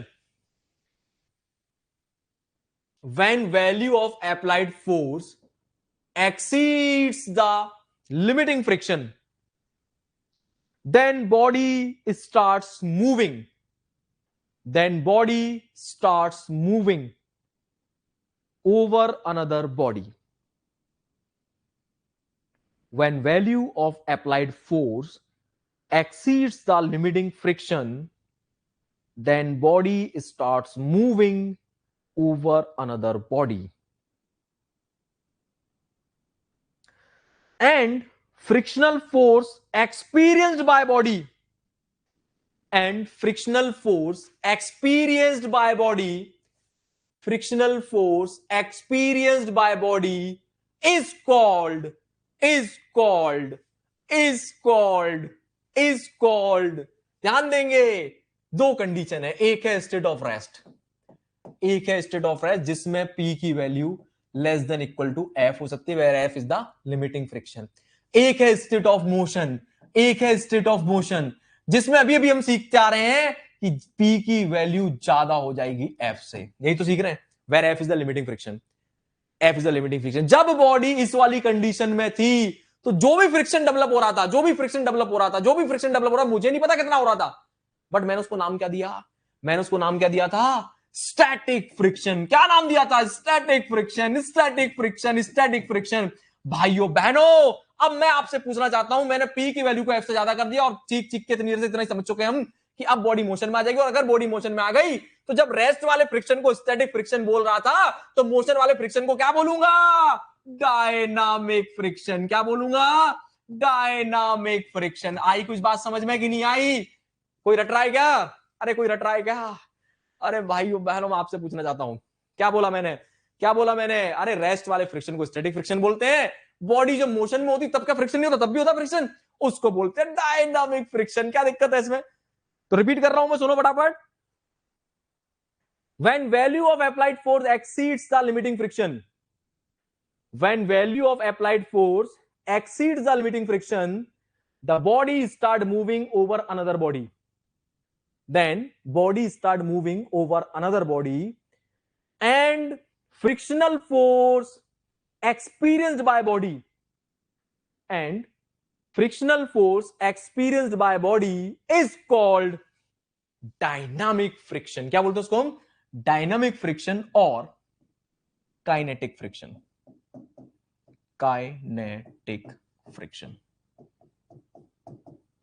कोई दिक्कत बेटा किसी को? बताओ क्यों रटना हमें? रेस्ट वाला फ्रिक्शन स्टैटिक फ्रिक्शन है, मोशन वाला फ्रिक्शन डायनामिक फ्रिक्शन है। खत्म। क्या है इसमें? है? करो फटाफट।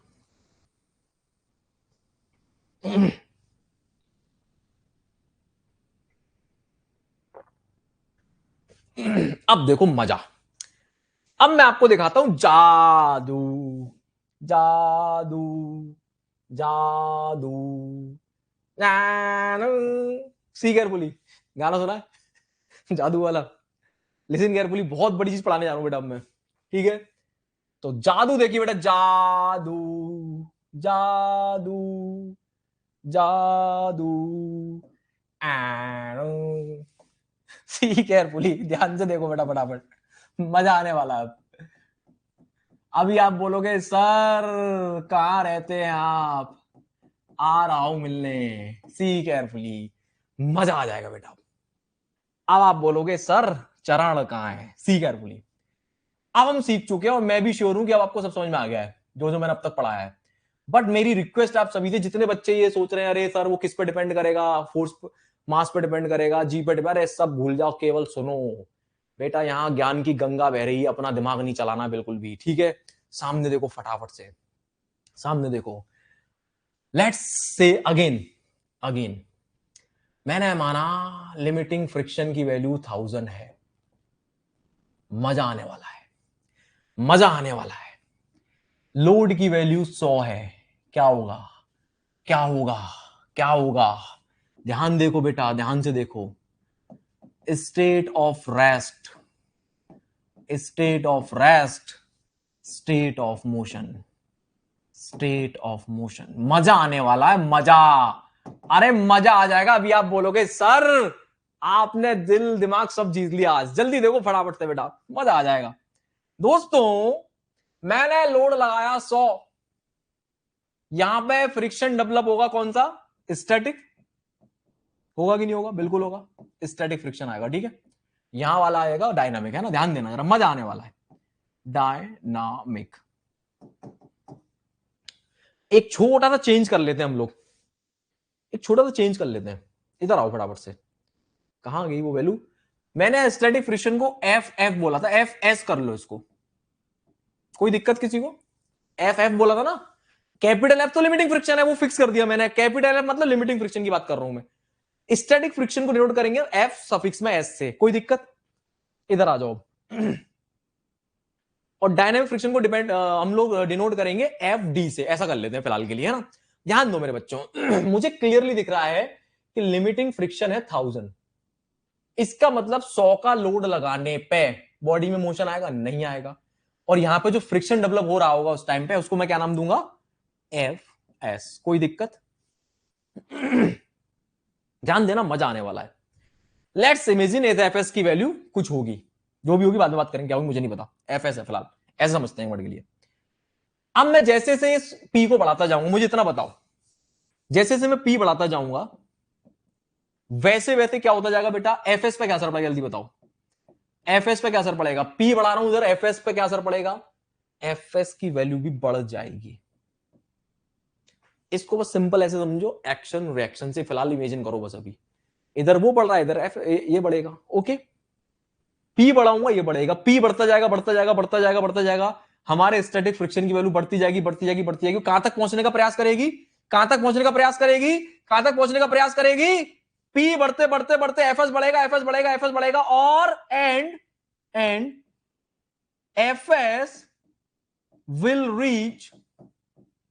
will reach its maximum value, will reach its maximum value. Yes or no?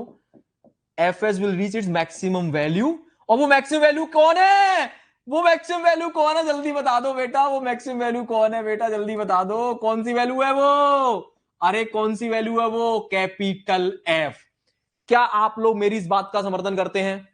जैसे जैसे पी बढ़ेगा, जैसे जैसे पी बढ़ेगा, वैसे वैसे स्टैटिक फ्रिक्शन बढ़ेगा और स्टैटिक फ्रिक्शन की वैल्यू एक ऐसी वैल्यू को रीच करेगी जो मैक्सिमम वैल्यू होगी, और वो कौन होगी? लिमिटिंग फ्रिक्शन होगी कि नहीं होगी? होगी कि नहीं होगी? होगी कि नहीं होगी? जल्दी बताओ रिप्लाई में फटाफट से एवरीवन, होगी कि नहीं होगी? यस और नो, यस और नो, यस और नो। क्या बात है, क्या बात है, सामने देखो। तो पी बड़ा, पी बड़ा, पी बड़ा, स्टैटिक फ्रिक्शन बढ़ता जा रहा, बढ़ता जा रहा, बढ़ता जा रहा, और स्टैटिक फ्रिक्शन हम जानते हैं 0 से लेके एफ तक हो सकता है। तो वो अपनी मैक्सिमम वैल्यू को रीच कर गया। जैसे ही वो अपनी मैक्सिमम वैल्यू को रीच किया, मैंने पी की वैल्यू और बढ़ाई, मैंने पी की वैल्यू और बढ़ाई, मैंने पी की वैल्यू और बढ़ाई, और जैसे मैंने पी की वैल्यू बढ़ाई, जैसे मैंने पी की वैल्यू बढ़ाई, हम पहुंच गए स्टेट ऑफ मोशन में, हम पहुंच गए स्टेट ऑफ मोशन में। और अब जो फ्रिक्शन बॉडी पे एक्ट कर रहा है, अब जो फ्रिक्शन बॉडी पे एक्ट कर रहा है, अब जो फ्रिक्शन बॉडी पे एक्ट कर रहा है, उसको नाम दिया मैंने एफ डी। क्या नाम दिया? F D, dynamic friction, dynamic friction. अब मेरे बच्चों, ये जो डायनामिक फ्रिक्शन है, ये क्या होगा? ये बढ़ता जा रहा था, बढ़ता जा रहा था, बढ़ता जा रहा था, बढ़ता जा रहा था, ये एफ तक पहुंच गया। जैसे हमने पी की और वैल्यू बढ़ाई, डायनेमिक मोशन, हम लोग मोशन में आ गए, और अब जो बॉडी में फ्रिक्शन एक्ट कर रहा है उसको हम एफडी बोल रहे हैं। अब ये जो एफडी होगा, ये बड़ा होगा एफ से, है? अरे जल्दी बताओ, एफ की वैल्यू तो बढ़ती जा रही है ना, समझो सब लोग। अरे फ्रिक्शन की तो वैल्यू बढ़ती जा रही है ना, जैसे लोड बढ़ रहा है वैसे वैसे फ्रिक्शन बढ़ रहा है। फ्रिक्शन की मैक्सिमम वैल्यू रीच कर गई एफ, और उसके बाद हम मोशन में आ गए। अब मोशन में वे आते ही फ्रिक्शन का बस एफएस का नाम चेंज कर दिया, एफडी कर दिया, इतने तो चेंज किया। अब बेटा एफ तो बढ़ता जा रहा था, तो क्या ये कंडीशन बननी चाहिए? जल्दी बताओ, क्या ये कंडीशन बननी चाहिए? क्या ये कंडीशन बननी चाहिए? क्या ये कंडीशन बननी चाहिए? क्या ये कंडीशन बननी चाहिए? नहीं, गलत। तो यही है जादू। हमने क्या देखा, जैसे हम लोड पी बढ़ाते हैं, जब बॉडी रेस्ट पे होती है, 0 लोड होता है, जैसे जैसे जितने लोगों को यस अगर बोल रहे हैं तो गलत है बेटा, ये गलत है, ये गलत है, ये this the wrong. Why it is so? यही है पूरे लेक्चर का सार। आज के लेक्चर का बेस्ट पार्ट यही है, लिसन केयरफुली। पी बढ़ाते हैं, स्टैटिक फ्रिक्शन बढ़ता है। पी की वैल्यू 100 है, पी की वैल्यू 200 है, पी की वैल्यू 300 है। जैसे जैसे पी की वैल्यू इंक्रीज कर रहे हैं, वैसे वैसे एफएस की वैल्यू इंक्रीज करती है। और पी की वैल्यू बढ़ाते बढ़ाते बढ़ाते बढ़ाते एक टाइम ऐसा आता है कि हमारे फ्रिक्शन की वैल्यू कहां तक पहुंच जाती है? Maximum value of F, maximum value, जिसको हम लोग बोलते हैं लिमिटिंग फ्रिक्शन। अब हम और अगर पी बढ़ाएंगे, अगर हम और पी बढ़ाएंगे, तो लिसन केयरफुली, जैसे हम पी की वैल्यू और बढ़ाते हैं तो बॉडी तो मोशन में आ जाती है, लेकिन डायनामिक फ्रिक्शन जो उसके अंदर आता है, उसकी वैल्यू लिमिटिंग फ्रिक्शन से, देखने में ऐसा लग रहा है ना ज्यादा होनी चाहिए, ऐसे तो लग रहा है, ये तो सीख रहे हम लोग। जैसे तो पी बढ़ा रहे हैं, जैसे तो पी बढ़ा रहे हैं, जैसे तो पी बढ़ा रहे हैं, स्टैटिक फ्रिक्शन बढ़ता जा रहा, बढ़ता जा रहा, बढ़ता जा रहा, बढ़ता जा रहा, और लिमिटिंग फ्रिक्शन तक पहुंच रहा है, और फिर आगे मोशन आ जा रहा है बॉडी के अंदर। तो जैसे ही मोशन आएगा, वैसे ही केवल नाम चेंज हो गया, एफएस का नाम एफडी हो गया। इसका मतलब एफडी भी बढ़ जाना चाहिए, लेकिन नहीं, उल्टा होता है, उल्टा होता है, उल्टा होता है। क्या होता है बेटा? उल्टा। एफडी क्या हो जाता है बेटा? एफडी लिमिटिंग फ्रिक्शन से ज्यादा नहीं होता। पिक्चर तो ये बता रही है हमें कि अच्छा जैसे जैसे बढ़ता है ऐसे बढ़ना चाहिए, लेकिन नहीं, उल्टा होता है। ध्यान रखेंगे क्या होता है। Always remember, dynamic friction is having lesser value than the limiting friction, और यही जादू हमें सीखना है। अब क्या हो गया बेटा? किसका नेट ऑफ हो गया? किसका नेट ऑफ हो गया? हाँ बेटा, नाम बड़े और दर्शन छोटे। तो इसके पीछे ये सारी फिजिक्स, इसके पीछे ही सारा मजा, और यही मैं सिखाने आपको आया हूं बेटा, ठीक है? बाकी तो सब पढ़ा देते हैं, क्या नहीं पढ़ाते वही तो गौरव बाबू पढ़ाता है बेटा। आ रही है बात समझ में? जो दुनिया नहीं पढ़ाती वो मैं पढ़ाता हूं। आ रहा कुछ समझ में? नहीं आ रहा? क्योंकि मैं दुनिया से अलग चलता हूं बेटा, ठीक है? ना किसी से डरता हूं, ना किसी से जलता हूं, ना किसी से डरता हूं, ना किसी से जलता हूं, माना कि दुनिया से एक कदम पीछे हूं, पर अपने दम पे चलता हूं, ठीक है? अपने दम पे चलता हूं। तो लिसन केयरफुली, तो ये चीज हमें सीखनी है। तो 90% लेक्चर जो वीडियोस पड़े हुए हैं, चेक कर लो जाके मार्केट में, सब आपको बता देंगे कम होता है, डायग्राम भी बनवा देंगे, ऐसे करके एक डायग्राम बनता है, बट कोई ये नहीं बताएगा वाई। बट मैं बताऊंगा आपको वाई, और उसी में है मजा, है ना? मजा उसी में बेटा, ठीक? तो चलिए दोस्तों, पहले तो यहां तक छाप लो जो मैंने लिखवाया है, और ये ऐसा क्यों है, यही मजा अभी हम देखेंगे। डायनामिक फ्रिक्शन की वैल्यू लिमिटिंग फ्रिक्शन से कम होती है।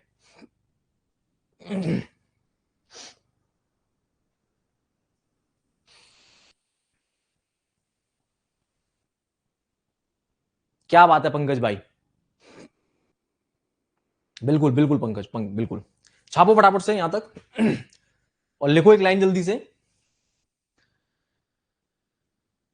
Dynamic friction has lesser value, next point लिख लेना, dynamic friction has lesser value, dynamic friction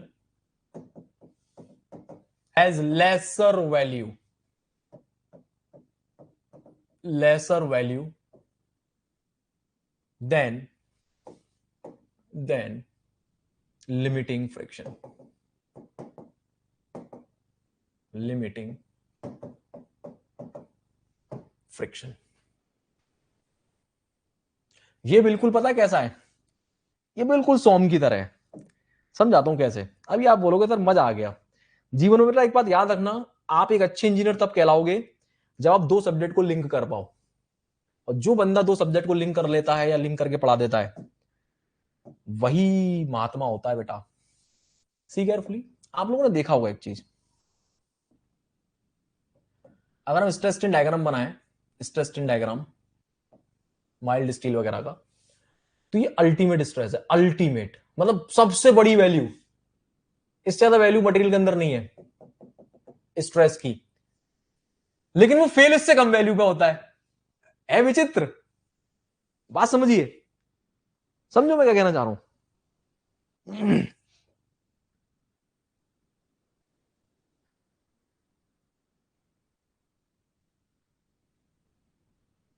अग्रदत्ता patience बेटा, थोड़ा सा पेशेंस, ठीक है, थोड़ा सा पेशेंस रखो। अभी आपका स्टेटमेंट आप खुद समझ जाओगे क्या बोल रहा हूं मैं।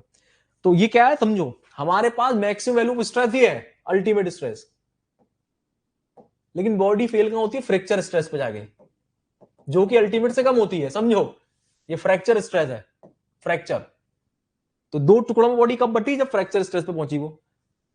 तो सुनने में अजीब लग रहा है ना, कि बड़ी स्ट्रेस पे तो बॉडी फेल नहीं हो रही, टूट नहीं रही है, लेकिन फ्रैक्चर स्ट्रेस पे टूट रही है और फ्रैक्चर स्ट्रेस की वैल्यू कम है। तो यही बस चीज होती है बेटा, है ना। क्या बात है,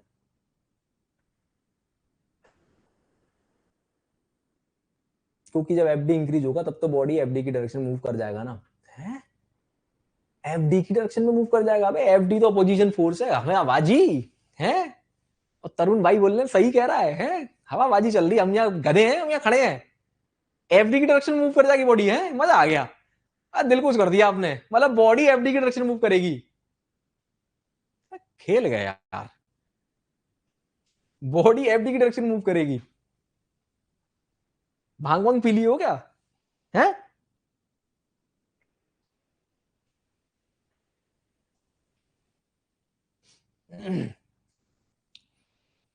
डन, जल्दी बताओ बेटे फटाफट। तो dynamic friction has a lesser value than the limiting friction. एक डायग्राम ड्रॉ करेंगे।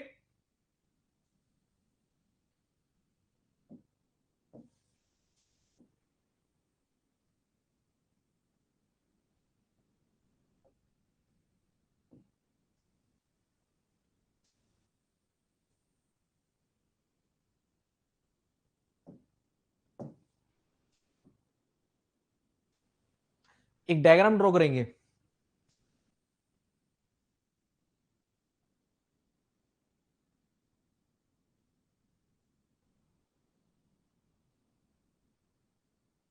सर वो जो ग्राफ बनाया था आपने पिछली, वाह बाजी यार, चिराग आप लोग बड़े वो हो भाई, प्रभु बना रहा हूं मैं। क्यों ठंड ठंड पाओ यार, ठंड पाओ मेरे बच्चे। यहां है अप्लाइड लोड, ठीक है, अप्लाइड फोर्स बोल लो, ये वही पी है बेटा, है ना। इस वाले एक्सिस पर ले रहे हैं हम लोग फ्रिक्शन फोर्स, फ्रिक्शन फोर्स। जब अप्लाइड फोर्स की वैल्यू जीरो है, फ्रिक्शन फोर्स की वैल्यू जीरो होगी। अप्लाइड फोर्स की वैल्यू जीरो है, फ्रिक्शन फोर्स की वैल्यू जीरो होगी। जैसे जैसे अप्लाइड फोर्स बढ़ता है, फ्रिक्शन फोर्स भी बढ़ता है भाइयों बहनों, फ्रिक्शन फोर्स भी बढ़ता है। और बढ़ बढ़ के बढ़ बढ़ के बढ़ बढ़ के बढ़ बढ़ के बढ़ बढ़ के कहां पहुंचता है, कहां पहुंचता है, अपनी मैक्सिमम वैल्यू पे। अपनी मैक्सिमम वैल्यू पे, और जिसको भाइयों और बहनों हम क्या बोलते हैं, लिमिटिंग फ्रिक्शन एफ। उसके बाद अगर आप लोड लगाते हो तो ध्यान देंगे सब लोग, अब ये वैल्यू घटती है और घट के फिर एक थोड़ी सी टाइम के बाद कांस्टेंट हो जाती है। ये था बेटा वो डायग्राम, ठीक है। So this F is the limiting friction. उसके बाद थोड़ा सा वैल्यू कब गिरती है, फ्रिक्शन की थोड़ी सी वैल्यू गिर जाती है और उसके बाद फिर कांस्टेंट हो जाती है। उसके बाद फिर ना बढ़ती है ना घटती है। This is the constant value. So my loving student, listen carefully, सामने आपकी निगाह रहेगी और जो मैं दिखा रहा हूं उसको ध्यान से देखेंगे, सोचेंगे, समझेंगे और फिर बोलेंगे।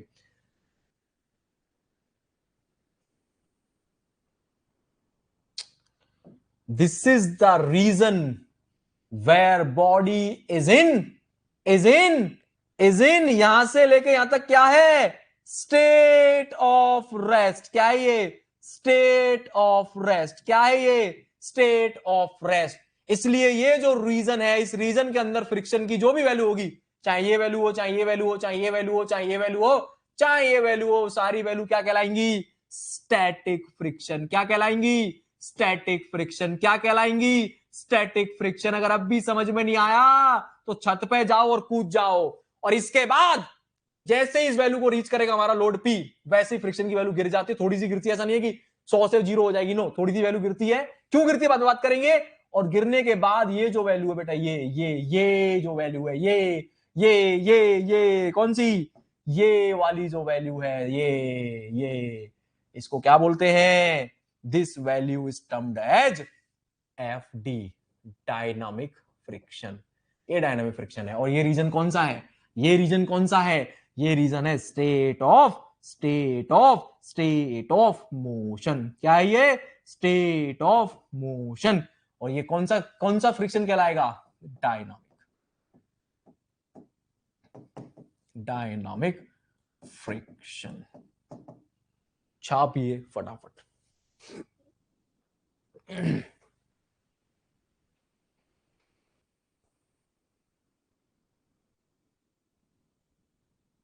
Friction come in action only when there is external force applied on a body. Yes, जब बॉडी पे कोई फोर्स लगेगा जो उसको मोशन दे देगा या देने का प्रयास करेगा, बिल्कुल ठीक, ऑन अ बॉडी, तो शायद एफडी कभी ज्यादा हो ही नहीं सकता।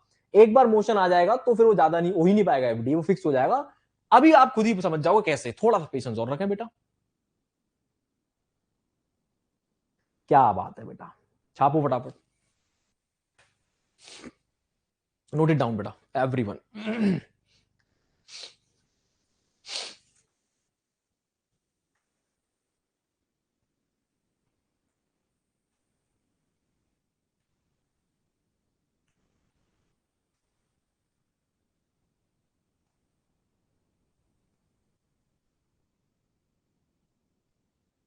अभी मिलेगा क्यों का आंसर। क्या बात है।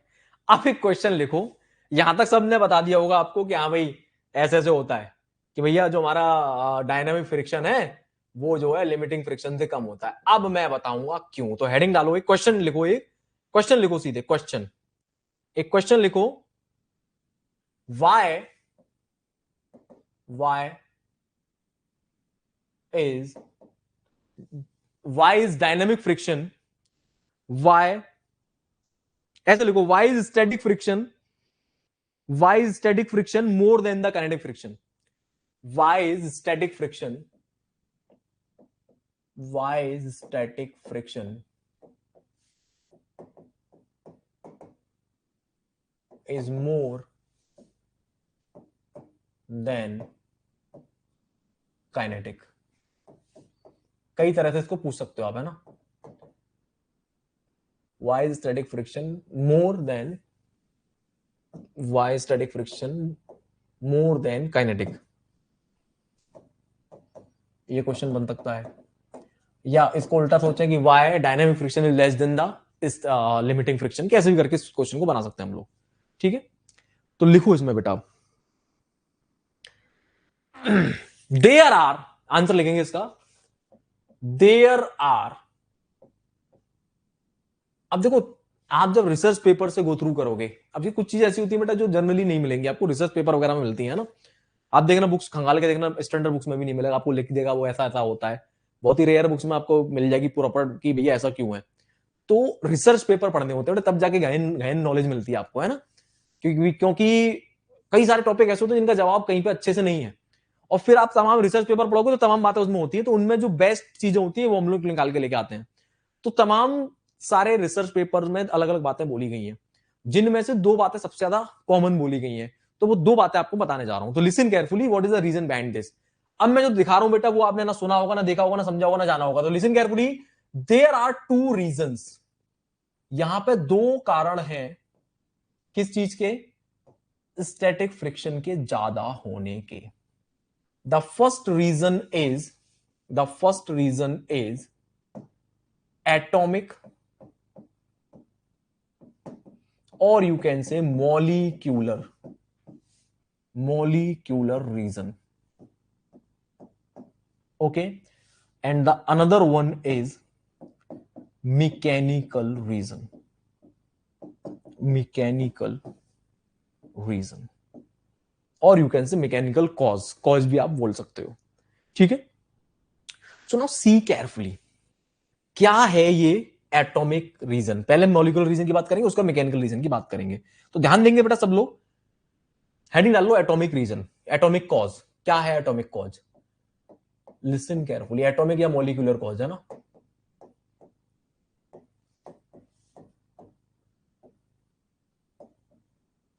मॉलिक्यूलर रीजन ही लिख लो सीधे, रीजन। दोस्तों जैसा कि मैंने बताया, जो हमारी बॉडीज होती हैं उनकी जो सरफेस होती है परफेक्टली कैसी नहीं होती, परफेक्टली फ्लैट नहीं होती है, परफेक्टली स्मूथ नहीं होती है, उनमें एस्पिरिटीज होती है। तो सपोज बॉडी वन और बॉडी टू फिर से ले लेता हूं बेटा मैं। तो जब मैं बॉडी टू को बॉडी वन पर रखूंगा तो ध्यान देंगे बॉडी वन कैसी थी, बॉडी वन ऐसी थी, ऐसी उबड़ खाबड़, है ना।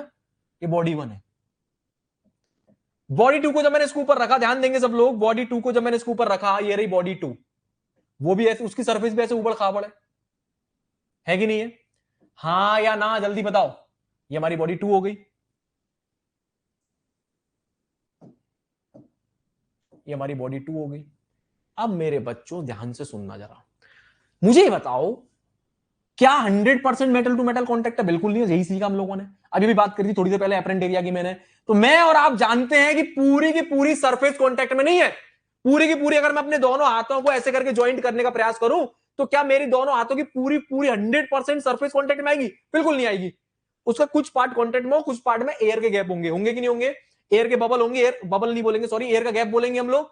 तो ये एयर का गैप है, ये एयर का गैप है, ये एयर का गैप है, ये एयर का गैप है। कॉन्टेक्ट कहां पे हो रहा है? कॉन्टेक्ट केवल इतनी सी जगह पे हो रहा है, इधर हो रहा है, इधर हो रहा है, इधर हो रहा है, इधर हो रहा है, और इधर हो रहा है। ध्यान देंगे मेरे बच्चों, ये है हमारा एक्चुअल कॉन्टेक्ट, ये है हमारा एक्चुअल कॉन्टेक्ट। ध्यान देना, ये है एक्चुअल कॉन्टेक्ट। प्लीज फोकस सबका सामने, ये हमारा एक्चुअल कॉन्टेक्ट। और इस एक्चुअल कॉन्टेक्ट का जो एरिया होगा वो कैसा होगा, मैं आपसे पूछना चाहता हूं।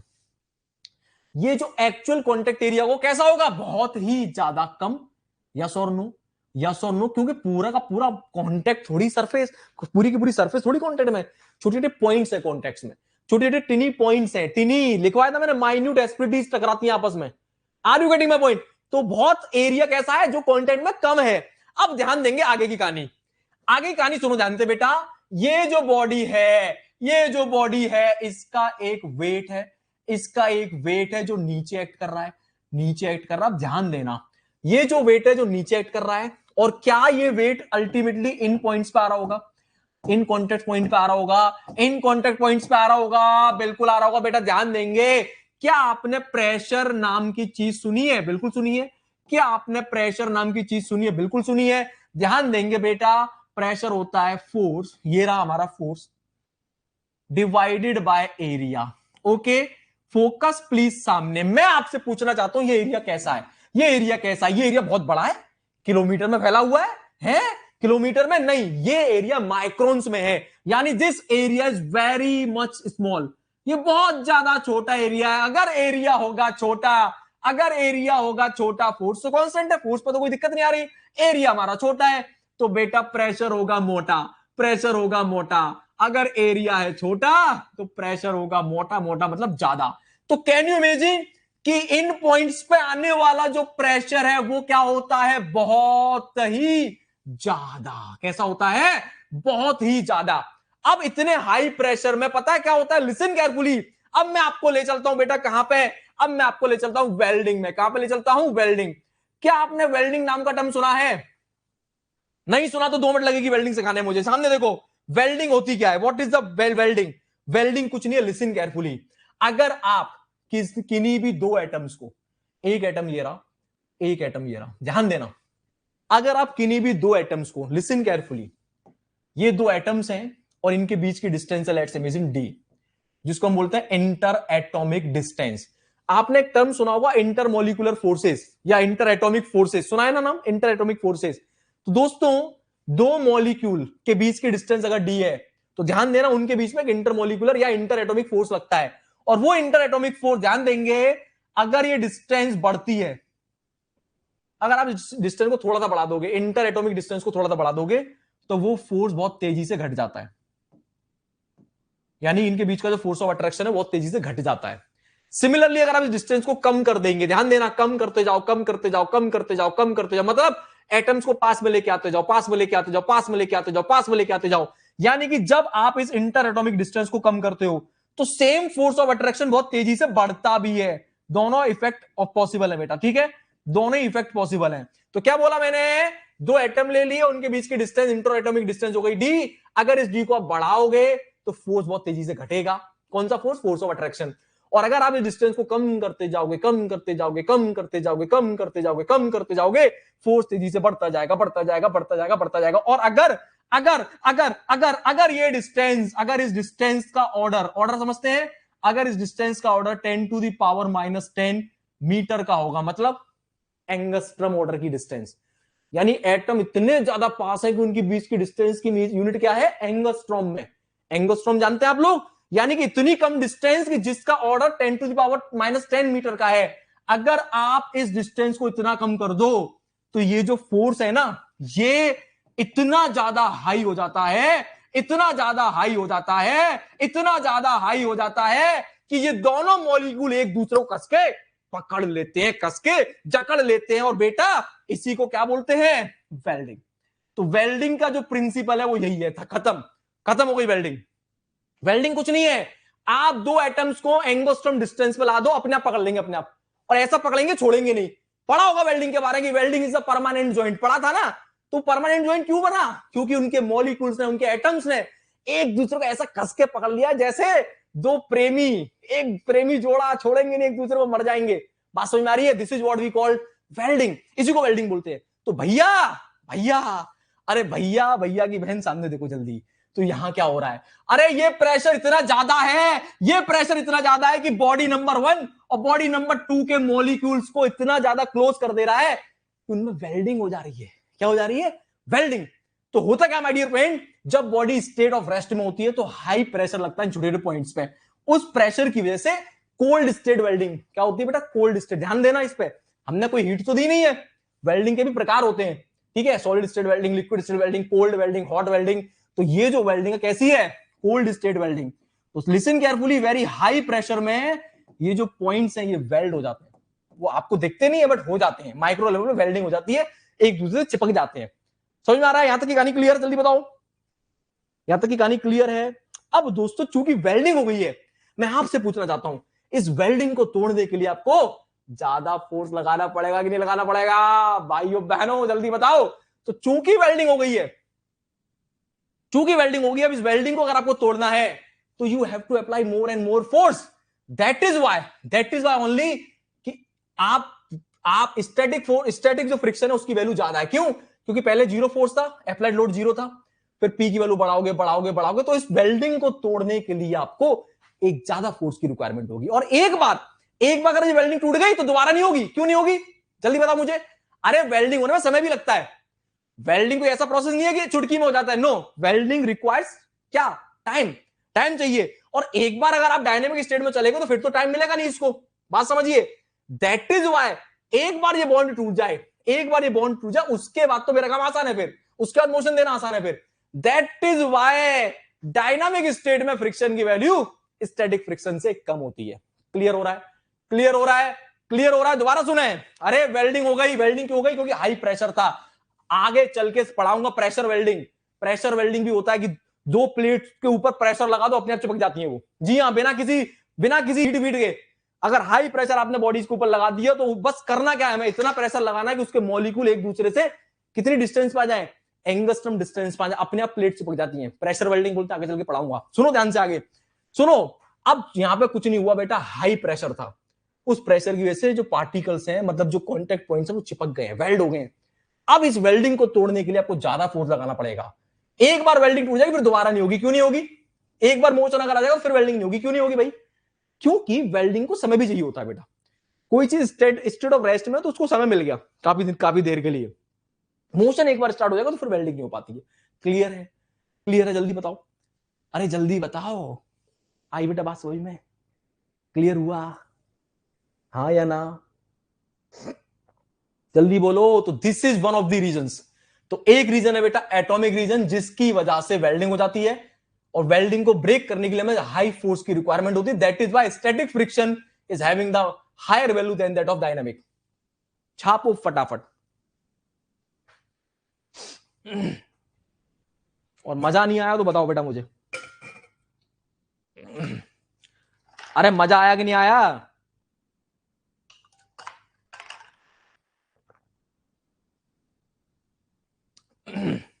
So this is the real surface जो हम स्टार्टिंग में देख रहे थे फर्स्ट स्लाइड में। That was the apparent surface. वो एपरेंट एरिया था जो दिखने में लग रहा था कि काफी बड़ा है। कहां गया एपरेंट एरिया? कहां लिखवाया था मैंने? ये रहा। That was the apparent area जो अभी मैंने दिखाया लास्ट स्लाइड में। That was the real area. तो रियल में बेटा इस तरह कॉन्टेक्ट बनता है। क्लियर हुआ? अरे यार बोलो यार, देखो मैं यहाँ चीख चीख के पढ़ा रहा हूं, तुम रिप्लाई भी नहीं कर रहे हो यार, कैसे काम चलेगा? अरे दिल में घुसा कि नहीं घुसा? सर इतना डेप्थ किसकी सोच से बाहर है? Only you can. Thank you भाई, थैंक यू। मजा आ गया। अरे अभी ये एक रीजन था बेटा, है ना, ये एक रीजन था। तो एक्चुअली वेल्डिंग हो जाती है वहां पे, है ना। Micro weld formation are there, छोटे छोटे माइक्रो वेल्ड बन जाते हैं। उसको तोड़ने के लिए आपको पी की ज्यादा वैल्यू चाहिए। एक बार टूट जाएगा उसके बाद दोबारा नहीं बनेगा। दोबारा ना बनने का रीजन भी है क्योंकि बॉडी मोशन में आ चुकी है। अब उसके बाद इतना समय नहीं है कि वो वेल्ड बनाए वहां पे। ओके चलिए, तो this is one of the reasons. Okay, तो पहला रीजन मैंने क्या लिखवाया था? एटॉमिक और द मॉलिक्यूलर। ये क्लियर हो गया। अब आता है mechanical reason. Mechanical reason actually मैं आपको ऑलरेडी एक्सप्लेन कर चुका हूं। वो क्या है? मैकेनिकल रीजन में आपको अभी थोड़ी देर पहले एक्सप्लेन कर चुका हूं। वो क्या था? वो क्या था? वो था इंटरलॉकिंग। क्या था? इंटरलॉक। तो सेकंड पॉइंट लिखेंगे मैकेनिकल रीजन। तो mechanical reason is nothing but the interlocking.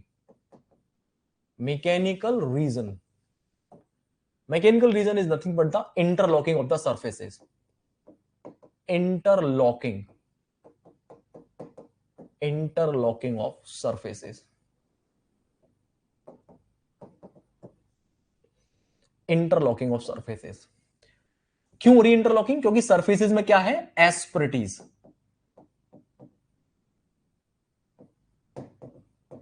एस्पेरिटीज का मतलब होता है वही उबड़ खाबड़ होना, इस तरह से, है ना। कहीं पे पीक्स बनती हैं, एक और ज्यादा प्रैक्टिकल सरफेस बनाता हूं, समथिंग लाइक दिस, इस तरह से। कहीं पे क्या बनती है बेटा? पीक बनती है। पीक, इसको पीक बोल देते हैं। पहाड़ों की तरह लग रहा है ना, पहाड़ जैसे कोई पहाड़ी हो, पहाड़ी, तो ये पीक बन जाती है। इसको क्या बोल देते हैं? वैली। इन्हीं को एस्पेरिटीज बोलते हैं, ठीक है, वैली। ओके, तो क्या होता है दोस्तों? पीक्स होती है, वैलीज होती है। तो जब कोई एक सरफेस की पीक दूसरे की वैली में घुस जाएगी तो इंटरलॉक बन जाएगा, है कि नहीं? लिसन, ध्यान दो। वी हैव टू सरफेसेस, अब एक का पीक एक की वैली में घुस जाए। अब देखो, ये मान लो ये सरफेस नंबर 2 है, नीचे वाली सरफेस नंबर 1 नीचे वाली को बोल देते हैं 1, और ये ऊपर वाली सरफेस। तो ऊपर वाली का तो पीक आ गया एक तरह से, ये रहा, उल्टा देखना पड़ेगा हमें। और इसका बन गया वैली। तो क्या हो गया? इंटरलॉक बन गया। यानी कुल मिला के ऐसा दिखाई देगा पिक्चर। थोड़ा आइडियलाइज करने के लिए, उसको इजीली समझने के लिए ऐसा बना लो। आया समझ में? तो एक लॉक भी लग गया है। अब खुद ही इमेजिन करो, इस लॉक को खिसकाना पड़ेगा आपको, प्लास्टिकली डिफॉर्म करना पड़ेगा बॉडी को। जल्दी देखो फटाफट से, अगर आपको मोशन चाहिए तो ये लॉक टूटने चाहिए कि नहीं टूटने, मतलब ऐसे इमेजिन करो दांत है ये एक दूसरे फंस गए ऐसे करके, अब उसको आगे मोशन देना चाह रहे हो तो अड़ रहा है, देखो चेक करो, चेक करो, ये वी है और ये मान लो पीक आ गई। अब मुझे इस वी को चलाना है तो देखो अड़ गया ना, अटक गया रास्ते में, तो मुझे तोड़ना पड़ेगा, उस उंगली को तोड़ना पड़ेगा। That is what we call plastic deformation. हमें इसको प्लास्टिकली डिफॉर्म करना पड़ेगा बॉडी को। Are you getting my point? अब मुझे अब बताओ बेटा, सॉम पड़ी हुई है आपने, प्लास्टिक डिफॉर्मेशन के लिए ज्यादा फोर्स चाहिए होता है या इलास्टिक डिफॉर्मेशन के लिए? जल्दी बता दो फटाफट से भाइयों बहनों। अगेन सॉम से कनेक्ट कर रहा हूं बेटा, अरे सॉम से, प्रोडक्शन से, सबसे कनेक्ट करेगा तुम्हारा ये फैजल। बात समझ में आ रही है कि नहीं आ रही है? अरे इंजीनियरिंग मैकेनिक्स को सॉम से, प्रोडक्शन से, एफएम से, अरे थ्योरी ऑफ मशीन से कनेक्ट करेगा तुम्हारा ये फैजल, कोई सब्जेक्ट नहीं छोड़ेगा तुम्हारा फैजल। तो बेटा सुनो ध्यान से, सॉम में बॉडी को अगर प्लास्टिकली डिफॉर्म करना है तब ज्यादा लोड चाहिए या इलास्टिक डिफॉर्म करना है तब ज्यादा लोड चाहिए? आपसे पूछना चाहता हूं मैं, जल्दी बताओ, अरे जल्दी बताओ मुझे, मैं आपसे पूछना चाहता हूं, सॉम में बॉडी को प्लास्टिकली डिफॉर्म करना है और एक इलास्टिकली डिफॉर्म करना है, कौन से में ज्यादा लोड चाहिए? ऑब्वियसली प्लास्टिक डिफॉर्मेशन में ज्यादा फोर्स की रिक्वायरमेंट है, यस और no? So my dear friends, here we have to, if you want to move then you have to remove this body as plastically. आपको प्लास्टिकली डिफॉर्म करना पड़ेगा, you have to deform this body in the plastic zone.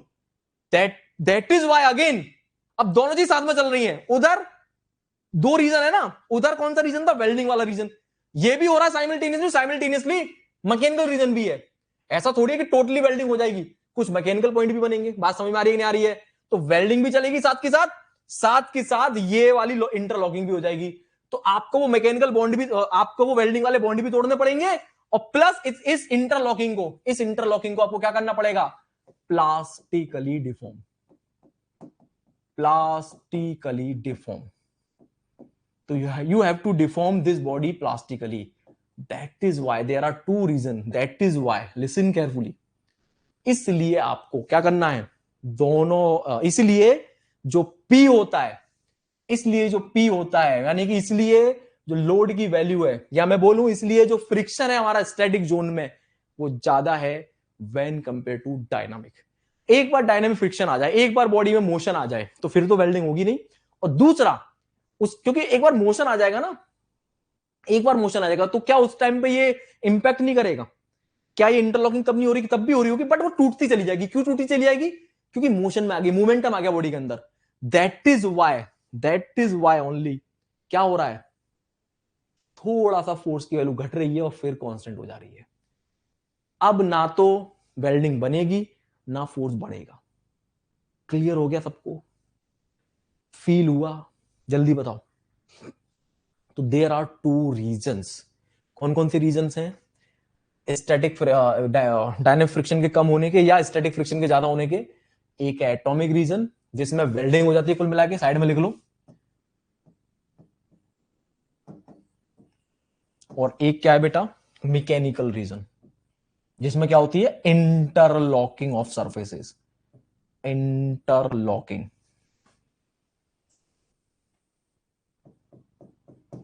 Interlocking of surfaces. खत्म। और बताओ इससे ज्यादा क्या करूं मैं? जान दे दूं अपनी? हैं? क्यों? बताओ बराबर से भाइयों बहनों।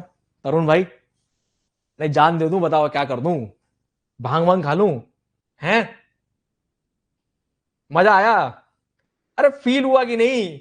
तुम लोग फंसे पड़े थे, अरे सर वो उस पर डिपेंड करता है, इस पर डिपेंड करता है। गुरदीप भाई, अबे कहीं नहीं फंसना है, पहले फील करो, उसके बाद आएगा बेटा मजा। मजा आ गया सर, एक एक चीज फील हो गया। क्या बात है बेटा, क्या बात है। ये न्यूमेरिकल वुमेरिकल पीछे मत भागो, वो तो चवन्नी भर का खेल है। ये है असली मलाई, ये मलाई खाओ पहले, ठीक है? ये कहीं नहीं मिलेगी आपको, है ना? फ्रिक्शन सब पढ़ाते हैं, लेकिन फ्रिक्शन को फील कराते हैं गौरव बाबा, ठीक है? चलिए, क्या बात है, क्या बात है। क्या बात है शिवांश भाई, मजा आ गया बेटा। मजा मजा मजा मजा मजा। Good good good good.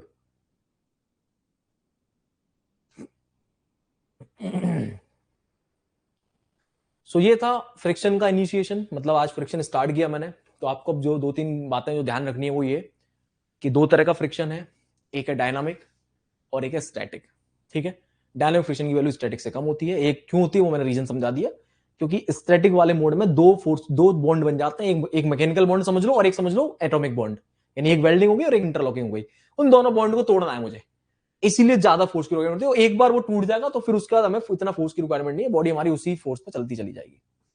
ठीक है, थैंक यू। तो बेटा एक काम किया करो, थोड़ा सा यार थोड़ा कमेंट वमेंट कर दिया करो यार, है मतलब यही बोलते रहते हो, जाके यूट्यूब पे कमेंट मार दिया करो यार, थोड़े बहुत थोड़ा सा फैलाओ हमारे ऐप को जरा। ऐप में वो टेस्टिमोनियल डाल दो एक आध, वेल्डिंग के बारे, इसके बारे में डाल दो, आज फ्रिक्शन फोर्स के बारे में थोड़ा सपोर्ट करो यार, ऐसे कैसे काम चलेगा है?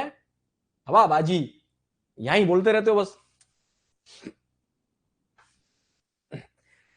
ऐसा लग रहा है जैसे रिसर्च पेपर लिख रहा हूं। क्या बात है बेटा, मजा आ गया, यही सुनना था बस। Great great great great. तो चलो मेरे बच्चों, आज के लिए इतना ही है, आगे कंटिन्यू करेंगे फ्रिक्शन को। ओके, आगे कंटिन्यू करेंगे नेक्स्ट लेक्चर में।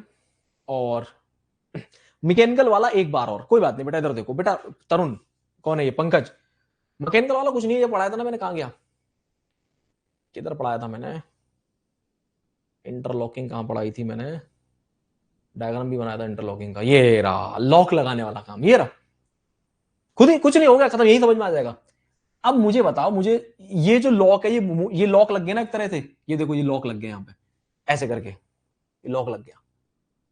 अब ये बॉडी को खिसकाना चाहूंगा तो ध्यान दो, ये नीचे वाली बॉडी तो खिसक नहीं सकती, लेट्स इमेजिन ये तो जमीन है, मान लो ये जमीन है, अब नीचे वाली जमीन तो खिसक नहीं सकती, मुझे इस वाली बॉडी को खिसकाना है बेटा, समझना पंकज, अरे बेटा पंकज सामने देखो जरा बेटा, ये खुद बताओ, खुद बताओ, फील करो, आप इसको खिसकाना चाह रहे हो। अगर ये बिल्कुल फ्लैट होता तो खिसका लेते, इजीली खिसका लेते ना, फ्लैट तो है नहीं, कैसा है, कैसा है, लॉक लगा हुआ है, ताला लगा हुआ है, तो भैया लॉक क्या है, इसको इंटरलॉकिंग बोलते हैं। अरे इंटरलॉकिंग जानते हो नहीं जानते हो? अरे आपके गांव में, आपके शहर में, गलियों में वो खड़ंजा बिछाया था, खड़ंजा ईंटों का, और आजकल तो सीमेंटेड टाइल्स आ गए हैं, तो खड़ंजा जो बिछाते हैं वो इंटरलॉकिंग की तो होती है, टाइल्स की होती है कि नहीं होती है, तो ये इंटरलॉकिंग की तो है। तो ऐसे इमेजिन करो ये दांत फंस गए एक दूसरे में, अब आपको तोड़ना पड़ेगा इन दांतों को, जब पी फोर्स लगाओ तो तोड़ना पड़ेगा, उतनी ज्यादा विरोध होगा यहाँ पे, होगा कि नहीं होगा पंकज भाई? खत्म। तो ये interlocking is the reason behind that. खत्म, डायग्राम बना देना अगर सब्जेक्टिव एग्जाम वो आता है तो। ठीक है फ्रेंड्स, तो मिलते हैं नेक्स्ट लेक्चर में, तब तक के लिए जय हिंद, जय भारत। और फीडबैक जरूर दीजिएगा, अगर आपको लेक्चर अच्छा लगा है तो आप अपने ऐप में डाल सकते हो, यूट्यूब पे जाके कमेंट कर सकते हो, जहां आपको कमेंट करना कर दो, ठीक है? चलो, जितनी बार बॉडी रेस्ट पे आएगी उतनी बार ये दोनों प्रोसेस होंगे। चिराग बिल्कुल ठीक। इसमें एक चीज बस याद रखना, टाइम को भी याद रखना। लेट से आपने कोई बॉडी ली जो कुछ समय तक चली और फिर रुक गई, तो ऑब्वियसली इंटरलॉकिंग हो गई, अब फिर से आपको खींचने के लिए टाइम लगेगा, बट हो सकता है वेल्डिंग उतने लेवल पर ना हो पाए, क्योंकि वेल्डिंग में थोड़ा समय लगता है बेटा, एकदम से थोड़ी हो जाएगी वेल्डिंग। हाँ, अगर ये बहुत देर के लिए वहां पे बैठी रहेगी बॉडी, मान लो 20 25 30 मिनट हो गए, तो यस, तो देयर इज पॉसिबिलिटी कि वेल्डिंग भी हो जाए। बट आप सोचो कि आप गए, आपने 5 मिनट तक बॉडी को चलाया, फिर 2 सेकंड के लिए रोक दिया या 5 सेकंड के लिए रोक दिया, तो यस, उसमें इंटरलॉकिंग तो बिल्कुल हो जाएगी, क्योंकि मैकेनिकल थिंग तो ऑटोमेटिकली हो जाएगी। हो सकता है एटॉमिक वाला काम होने में टाइम लगे, क्योंकि वेल्डिंग होने में टाइम लगता है ना, बट यस, साइमल्टेनियसली दोनों काम चल रहे होंगे। बिल्कुल ठीक है बेटा, सही सोच रहे हैं आप।